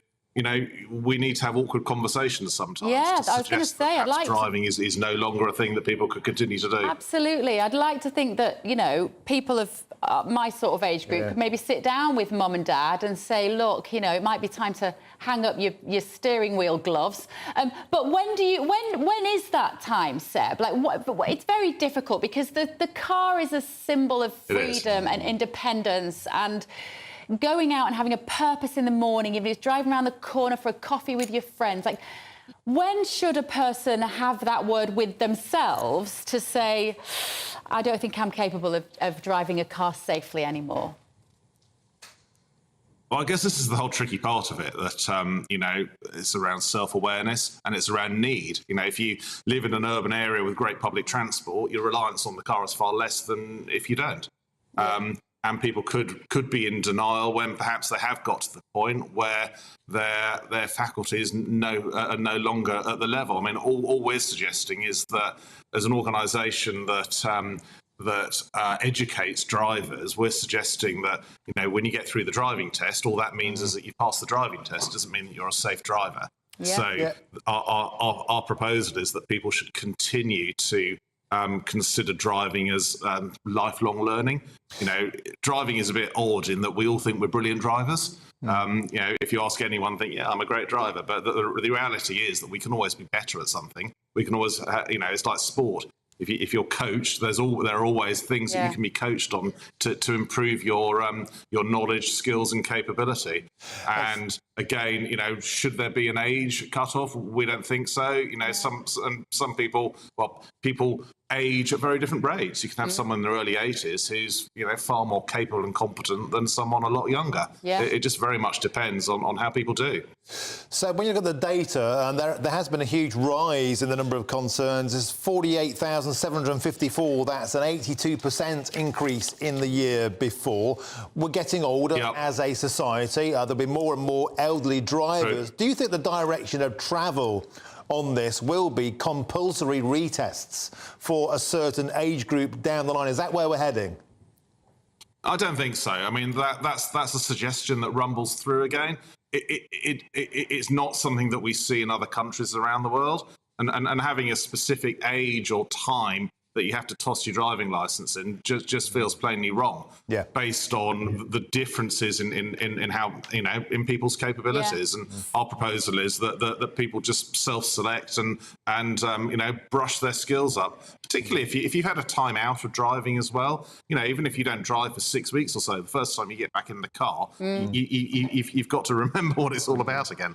Seb, let me tell you what one of our viewers has said. Michelle has got in touch. She said, as an older driver, I despair at the young younger generation of drivers. They flaunt the laws, they think speed limits are targets, and they don't read the road. Also, black boxes should be in all cars as standard, and a lot of young drivers have no concept of the car's capabilities in different weather conditions. I'm with Michelle. I know some elderly drivers who are fantastic and read the road, and you see some youngsters driving along, one hand on the wheel, flicking through their phone at the same time. It's the youngsters we need to be looking at, isn't it? Not the elderly, who take it quite steady often. Well, the statistics on collisions are that the under 25s, particularly male, are the highest cause of collisions on the roads. You will always have, it tends to hit the news when an older driver is involved in an incident, and that there's some stuff recently about people driving down methodically following sat navs rather than actually looking at where they're going. That's always going to happen. But I think for this particular story, our view is that people should self-select to take a course to get their confidence up, do a little bit more training, just improve their skills, and think about driving as many other things in life. It's something that you just need to get coached on and up your skills wherever you have the opportunity to.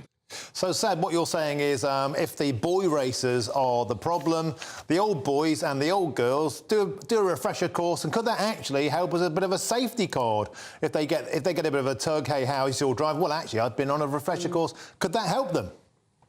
Absolutely, it could. And some insurance companies will actually consider that when you go for a renewal. If you can demonstrate that you've taken some further education, it's a good tick in the box. Seb, can I just ask you one quick question? We're up against the clock, but do you think the driving test and lessons are fit for purpose now? I mean, is there a section in the test where the driver has to be looking at Waze or a directional navigational app whilst driving? You surely have to test them on the ability to do that. There is actually, use of a sat-nav is part of the test, and what's also about to come into the test that we think is brilliant is understanding and use of technology in cars. So there's things where the car might suddenly override the driver and do the braking or lane control. So all that stuff is coming in. Good.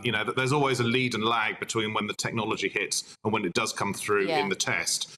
But when you turn up for a test now, you need to be ready to expect to answer questions on the technology in your car, including sat-nav and including other bits of technology I too. need a So it's refresher coming. on that then. Yeah. Right, Seb, thank you so much, Seb Golding there, CEO of Red Driver Training. The thing about that is that I think I would fail that sort of test. And I'm not an old boy, but it's like using a sat-nav. I mean, all I can do is just drive and go. It's like...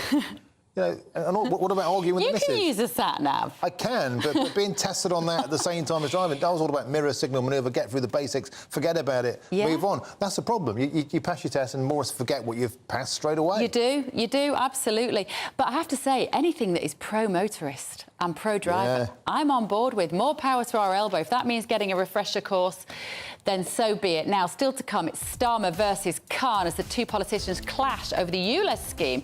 Bring you more of that very soon. You're with Britain's Newsroom on GB News.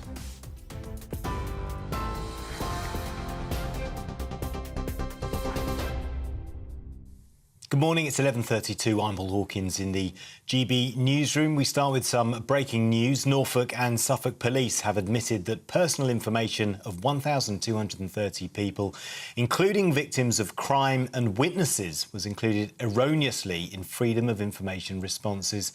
Both forces have attributed it to a technical issue. British politicians will be asked if they've had any issues accessing their bank accounts or have had their accounts closed without notice as part of an inquiry by the UK's financial watchdog. The Financial Conduct Authority announced plans to review banking practices involving so-called politically exposed people. The investigation comes after GB News presenter and former UKIP leader Nigel Farage revealed that Coutts Bank closed his account over his political views. Figures from the Office for National Statistics show wages rising at a record level in the 3 months to June. Inflation is currently 7.9%, but with regular pay growing by 7.8% for the last quarter. Darren Morgan, the Director of Statistics at the ONS, has suggested people's real pay is recovering. New figures on inflation will be released tomorrow. Donald Trump is facing a fourth set of charges, this time in Georgia. The former US president is accused of trying to overturn his 2020 election defeat to Joe Biden. The 13 felony charges include falsely saying that election fraud had occurred and urging state officials to violate their oaths of office by altering the election results. He's the frontrunner as the Republican nominee in next year's presidential election and denies any wrongdoing. You can get more on all those stories by visiting our website, gbnews.com. Now back to Martin and Bev.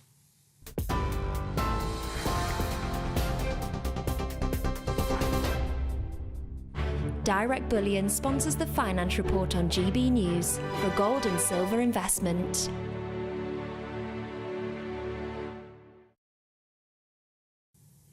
Before that, let's get a quick snapshot of today's markets. The pound will buy you $1.2723 and 1.1629 euros.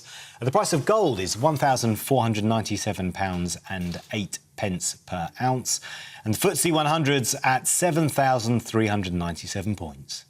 Direct Bullion sponsors the Finance Report on GB News for physical investment. I am hoping, I don't know about you, Mr. Daubney, for some warm, blooming weather. Come on. I want a proper summer. Let's see if it's going to happen with Mark Wilson. That warm feeling inside. From Boxed Boilers, proud sponsors of weather on GB News. Hello, much of the UK are enjoying some pretty fine weather this week, with lots of sunshine around. Yes, there will be a few showers here and there, but most places will be dry and feeling warm in that sunshine as well. If we look at the pressure pattern then, you can see high pressure really continuing to build in from the west. That's what's bringing increasingly fine, dry and sunny weather across the country. Still a few showers towards the northeast, closer to that area of low pressure though.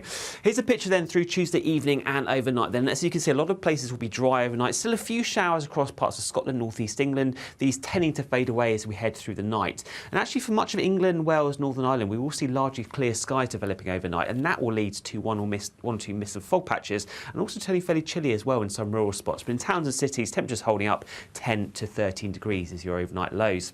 So under those clear skies, we're going to have a pretty fine start for much of the country first thing on Wednesday morning. A lot of sunshine, particularly across England, Wales, Northern Ireland. More cloud, though, continuing to affect parts of Scotland, with again one or two showers. And actually for much of the day, most places will be dry, like I said. Still the risk of an isolated shower across England and Wales. Still further showers affecting parts of Scotland, North East England, but most places will be dry, fine and warm as well. 26 degrees there for London, low 20s for Scotland and Northern Ireland.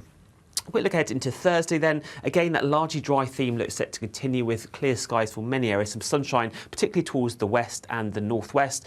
A bit more cloud towards the east coast, but again, in that sunshine, feeling warm. Warmer still as we head into Friday, but with that an increasing risk of showers and thunderstorms. That warm feeling inside. From Boxed Boilers, proud sponsors of weather on GB News.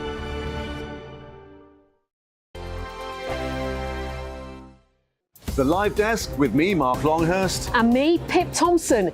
It's here Monday to Friday on GB News. From midday, we'll bring you the news as it breaks, whenever it's happening and wherever it's happening, from across the UK and around the world. Refreshing, feisty, but with a bit of fun too. If it matters to you, we'll have it covered on TV, radio and online. Join the Live Desk on GB News, the People's Channel, Britain's news channel. Weeknights on GB News from 6 p.m. You'll always get drama. Please stop, Michelle. I know, Please stop. Should I just shut up? Romance. You like me, I like you. There you go. There you are. Well, don't tell anybody. Adventure. Etc. That's the whole point. And action. Sergeant Reed, my superstar panel about already at it. The fighting is going to be quite a show. Only on GB News, the People's Channel, Britain's news channel. So Jubes and Co, we tackle the issues of the day with real robust debate, both sides of the fence, battling it out with me in the middle with my forthright opinions and views. And often really interesting things happen because you start with a position and then by the end of the debate you find actually, well, I might not have thought about that one. What we need in this country is two new political parties. You should maybe think about doing a 2024 calendar. I'm Michelle Dewberry and I'm keeping you company right through until 7 o'clock this evening. GB News, the People's Channel, Britain's watching. Monday to Thursday, 9 p.m. till 11 p.m. Join me, Dan Wootton. I'll bring you the sharpest takes and hottest debates. Do you not believe in prisons? I don't believe in prisons. I'm completely stunned. I guarantee you there'll be no spin, no bias, no censorship. I actually was personally quite offended by it. And no reason to go to bed. So I guess they've always been quite woke. That's Dan Wootton tonight on TV, radio and online. Monday to Thursday from 9 p.m. till 11 p.m. on GB News. The People's Channel, Britain's news channel. In a world of dull and predictable radio and TV shows. Oh, hi. On Mark Dolan tonight, we've got big guests. We drill into the big stories of the day.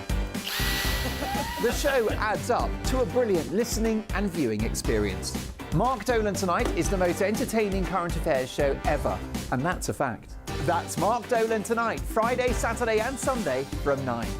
Only on GB News, Britain's news channel. Like all families, we have arguments every now and then, but actually we agree on what the mission of GB News is, and that's the most fundamentally important thing. GB News provides the kind of platform that lets all voices be heard.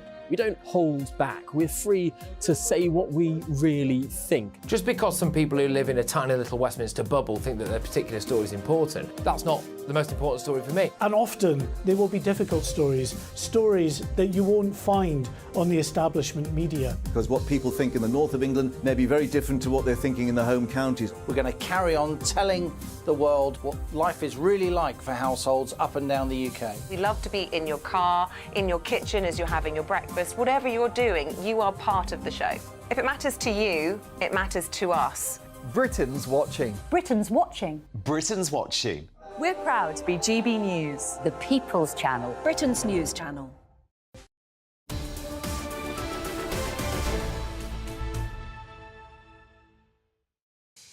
Welcome back. It's 11:40. You're with Britain's Newsroom on GB News with myself, Martin Dorby and Bev Turner.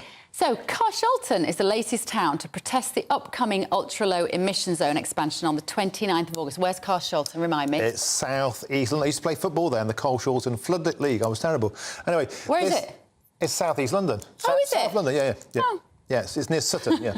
I played in the Sutton five-a-side Floodlit Football League. That's a mouthful. Anyway, this comes as Labour leader Sir Keir Starmer revealed clean air zones were now Tory policy, tell that to Sadiq Khan, and vowed to ditch commitment to clean air zones across the country following the Uxbridge by-election backlash. So our London reporter Lisa Hartl is in Carshalton for us this morning. Good morning, Lisa. A bit of a U-turn here from Keir Starmer.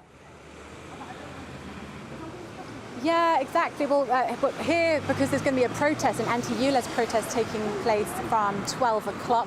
So obviously 2 weeks today, that ULEZ expansion is going to go out across Greater London, so basically everywhere within the M25. And here at Carshalton, the local MP did launch a petition. He's had 7,500 people sign that petition against this expansion.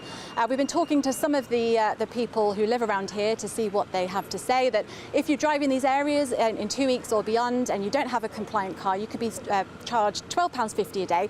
That could amount to over £4,000 a year for someone who regularly uses their car. Let's have a look at what some of the local people had to say to us. I'm not a driver, but there is a lot of traffic in this bit of Carshalton by the ponds. But if I was a driver, with the cost of living crisis at the moment, I would totally disagree with it. I think there's another way that you could get more money, rather than taxing everyone who isn't, a driver. I agree with it. Oh, well, there you go. Yeah, I do agree with it. I think, we need to do something to clean up the air, and it's a good way of doing it. So, yeah, totally agree. I don't know if it's legal or not, but to pay £12.50 if you can afford it and just come in, how's that going to reduce the pollution or anything else? It's just a question, I think, of raising money. And I don't know what he's going to do with it, but I'm sure it won't be good. Well, of course, the Mayor of London has said, despite all of the opposition against this, ULEZ is vital for clean air, which he says affects thousands of Londoners every year. He said that he's announced a scrappage scheme to try and help people with that. And so it looks 2 weeks today is when it will all roll out. Thank you, Lisa. Lisa Hartle there in Carshalton, which I now know where it is. I thought Carshalton was up north. No. It's just past Wandsworth, that way. I used to go that way on my motorbike. And if everyone wants to play five-a-side football, I now know where to go. Yes. Right, joining us back in the studio, Nigel Nelson, GB News senior political commentator, and Emma Wolfe, author and journalist. Right, first of all, let's just talk about the ULEZ scheme, Emma, the expansion. When Lisa's saying there, people have got 2 weeks to basically upgrade their car. For some people, that will mean not going out to work in the morning if you've got an old van. That will mean, if you've got an old banger, if you've got a white van man, if you can't afford to, if you've got a car that's working perfectly well but doesn't meet the criteria. And this is what I really object to, quite apart from the fact that ULEZ and low-traffic neighbourhoods push the problem somewhere else and don't actually work. We've seen research that shows ULEZ is going to have a minimal effect on air quality, but also the fact that there's so much waste involved. So many people, like my mother, for example, who can't afford to replace her car, but it's a decent car, it works. What's she going to do? Throw it away and buy a new one? Where do all those cars go? Yeah, and people in these areas as well, Nigel, will be being held to ransom by second-hand car salesmen who know they've got to upgrade their car, stick a couple of £1,000s on the top of it. Sadiq Khan's going to pay for it out of taxpayers' money. I mean, I'm in favour of ULEZ in principle. It worked in London. The air quality is much better. Come on, you're not a cyclist, Nigel. If you were cycling around London, you wouldn't agree with that. Well, you're right. I won't be cycling around London. But I think it was actually introduced in the wrong sort of way. So what he should have done is not put a £12.50 charge on, put a graduated charge of, say, £2.50 and gradually increase it. And when it came to outside London, the counties that surround London, people who will be affected by it, like a nurse who works, who, say, lives in Kent, works in a London hospital, they should then be included in the scrappage scheme. And there's no reason why you couldn't have done it in a much more gentle way. Yeah, well, that wouldn't make so much money, would it? Yeah, it will also hammer people, by the way, and make sure you listen to this. If you're flying from Heathrow Airport and you're driving to Heathrow Airport from outside, you'll be getting hammered by ULEZ, £12.50. Make sure you check online. Don't get clobbered with a fine. You get back from Magaluf, wherever you're going, £60 fine on your doormat. That'd be a nightmare thing to come home to. Make sure you check. Let's move on now. Talk about flying. Talking of flying, you read my mind there. Yeah, Ryanair. This kind of story makes my blood boil, Emma. So this is a couple who went to the airport, elderly couple. He is actually partly disabled, I believe, and they'd printed off the wrong boarding passes. So what did Ryanair do? So this is a story that's gone viral. People are really angry about it. They printed off their return boarding card. So they did try. They downloaded the return boarding card rather than the outward bound one. Got to the gate, got to Ryanair, got to the whatever check-in, and were told that they had to pay £110. I think it's £55 per boarding card to have them printed out at the airport. This is a couple in their 70s and 80s. As you say, the man has I think it has a disability. It's an elderly couple, and it's their daughter who has tweeted about this. 13,000 people have retweeted it. 130,000 have liked the tweet. People are saying, shame on you, Ryanair. I think it's true. I know a woman, a mum, whose toddler, she had to print it out at the airport, £55 for a toddler's boarding card. And as anybody knows, Nigel, there's nothing more stressful than getting on an aeroplane. You don't want to have to be fighting with your printer at the same time, which in and of itself is one of the most stressful moments. I mean, what Ryanair say is that you're meant to check in online before you go. This is obviously what didn't happen in this case. There's a penalty if you don't do that. However, the penalty, I think, as Emma says, it's just far too high. £110 £55 is ridiculous per person. If there was some sort of penalty like a tenner or something like that, I think that would be understandable. But shouldn't there always be the choice? Fine, move with technology if it helps, make these airlines but if you're more a budget profitable. airline, if you're really cutting your costs down and you want to fly really cheaply, then I understand that if you interfere with that system, there would be an extra cost. So I get that bit. This seems too much. And shouldn't Ryanair now, having been exposed for this, refund the money? Well, the trouble, if they refund this one couple, they'll have to change their entire policy. And I wonder how many people out there have been stung this way. I wonder when they'll start charging you to go to the toilet. Well, they charge you for everything. They get close. They're getting close to that kind of thing, actually. Nigel, even £10 to print a piece of paper. I don't have a printer. My printer packed up a few years ago. I don't have a printer. There are lots of people. What I'm worried about is the increasing marginalisation of people who maybe aren't online, don't have printers, whatever. This is elderly don't people, have a smartphone. poorer people, people who don't have smartphones are just pushed out of our society. There are all sorts of deals. They can't pay their electricity bills online. There are all sorts of things in our society now. If you're not online, if you don't have a... You know, this is just another example If you're of a that. family of 5, you can imagine 2 parents, 3 kids, you get to the airport, it's stressful enough. Who checked in? Do we check in? Yeah, we checked in have that piece of online. paper? And you just No. kind of presume, and often the instructions for these things are ridiculously confusing. And then you've got to pay £55 times 5. Do the maths for me. Yeah, 250. 270. Well, it's a lot of money. Yeah, £275. We all fell silent. Right, anyway, makes my blood boil. Amber, that one. this is a great story you picked out. The rise in Britain's one-child families. I'm assuming that's because kids are so blooming expensive. Well, yeah, it's increasing numbers of parents making the decision, the heartbreaking decision, according to the I think it's a good thing, heartbreaking decision to only have one child. So it's this kind of one-and-done thing. That's what I call it, one-and-done. Do you have one child? I have one, and I always thought... I went through a kind of grieving process about not having another baby, because he just turned 3. And I thought, it'd be so hard not to have another baby, la, la, la, la, la. And actually... one and done. I am done. It is the most, maybe as a single mother, it's the most exhausting, relentless, difficult, wonderful, impossible, expensive thing in the world. But I know you guys have 2, 5 and 3. Yeah. I've got 2. Yeah. Yeah, well, and it's look, 3, do we have an not mine. overpopulation problem? Do we not? Is it that expensive? I'll tell you what, for a full-time nursery in London for my child, £14,000 And that's the real problem. It's the childcare that goes with it. My daughter had her first child back in September, but they were twins. So she's facing childcare costs of £30,000. Now, both her and her husband work, but even so, £30,000 out of the budget is an awful lot. Well, some might say, Nigel, that you need to step up and do some grand...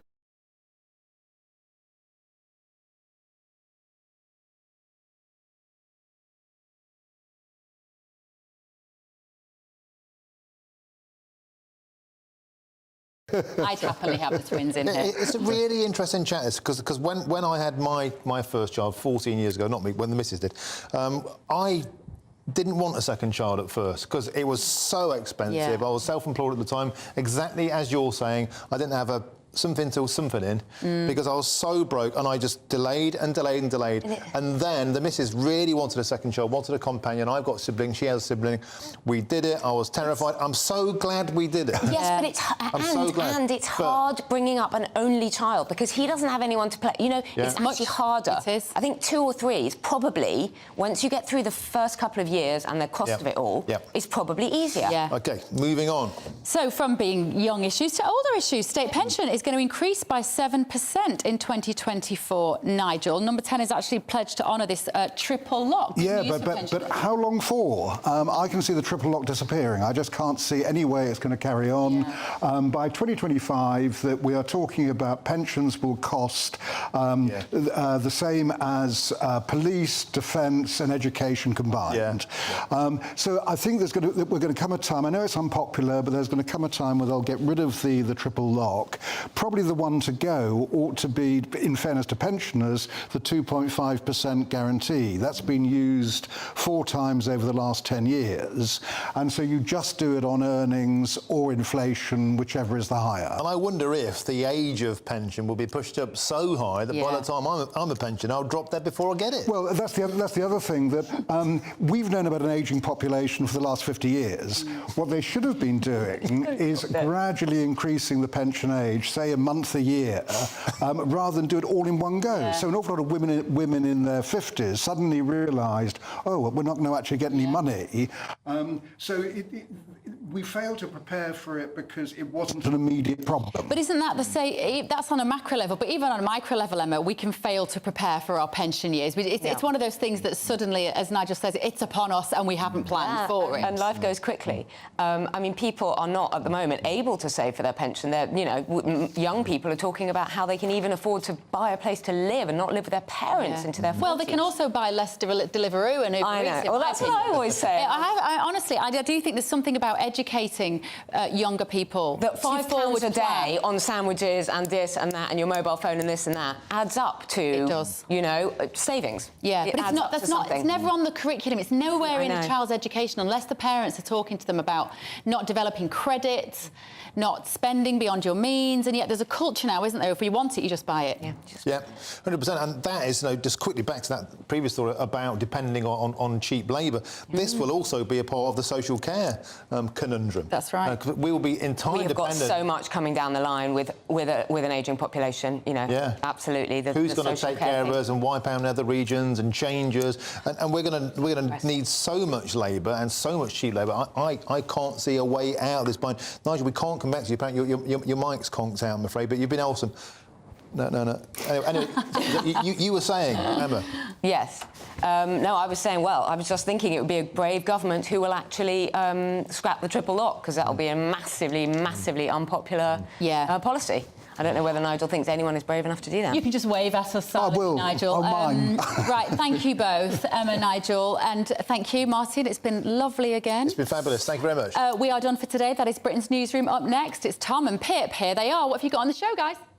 Good afternoon. We are looking forward to your company. In the last few minutes, the Prime Minister Rishi Sunak has been speaking. It's his first interview since he got back off holiday. He's talking about the economy, the NHS, and he's even been asked about whether he's a Taylor Swift fan. I'm looking forward to seeing that. But also, of course, the enormous news from the other side of the Atlantic. Donald Trump with 11 new charges, taking it to 89 charges in total. What will the ramifications be? Find out, of course, after this. The temperature's rising. Boxed Solar, proud sponsors of weather on GB News. Hello, much of the UK are enjoying some pretty fine weather this week, with lots of sunshine around. Yes, there will be a few showers here and there, but most places will be dry and feeling warm in that sunshine as well. If we look at the pressure pattern then, you can see high pressure really continuing to build in from the west. That's what's bringing increasingly fine, dry and sunny weather across the country. Still a few showers towards the northeast, closer to that area of low pressure though. Here's a picture then through Tuesday evening and overnight. Then, as you can see, a lot of places will be dry overnight. Still a few showers across parts of Scotland, northeast England. These tending to fade away as we head through the night. And actually for much of England, Wales, Northern Ireland, we will see largely clear skies developing overnight, and that will lead to one or two mist and fog patches, and also turning fairly chilly as well in some rural spots. But in towns and cities, temperatures holding up 10 to 13 degrees as your overnight lows. So under those clear skies, we're going to have a pretty fine start for much of the country first thing on Wednesday morning. A lot of sunshine, particularly across England, Wales, Northern Ireland. More cloud, though, continuing to affect parts of Scotland, with again one or two showers. And actually for much of the day, most places will be dry, like I said. Still the risk of an isolated shower across England and Wales. Still further showers affecting parts of Scotland, northeast England, but most places will be dry, fine and warm as well. 26 degrees there for London, low 20s for Scotland and Northern Ireland.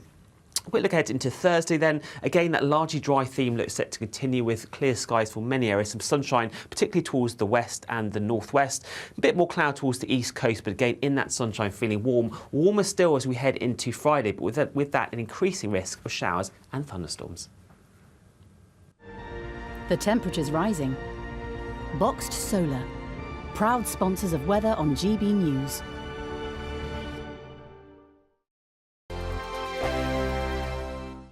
What you get for breakfast is something that, if we do our jobs right, you will wake up to news that you didn't know the night before. It's a conversation. It's not just me and Eamon. We want to get to know you, and we want you to get to know us.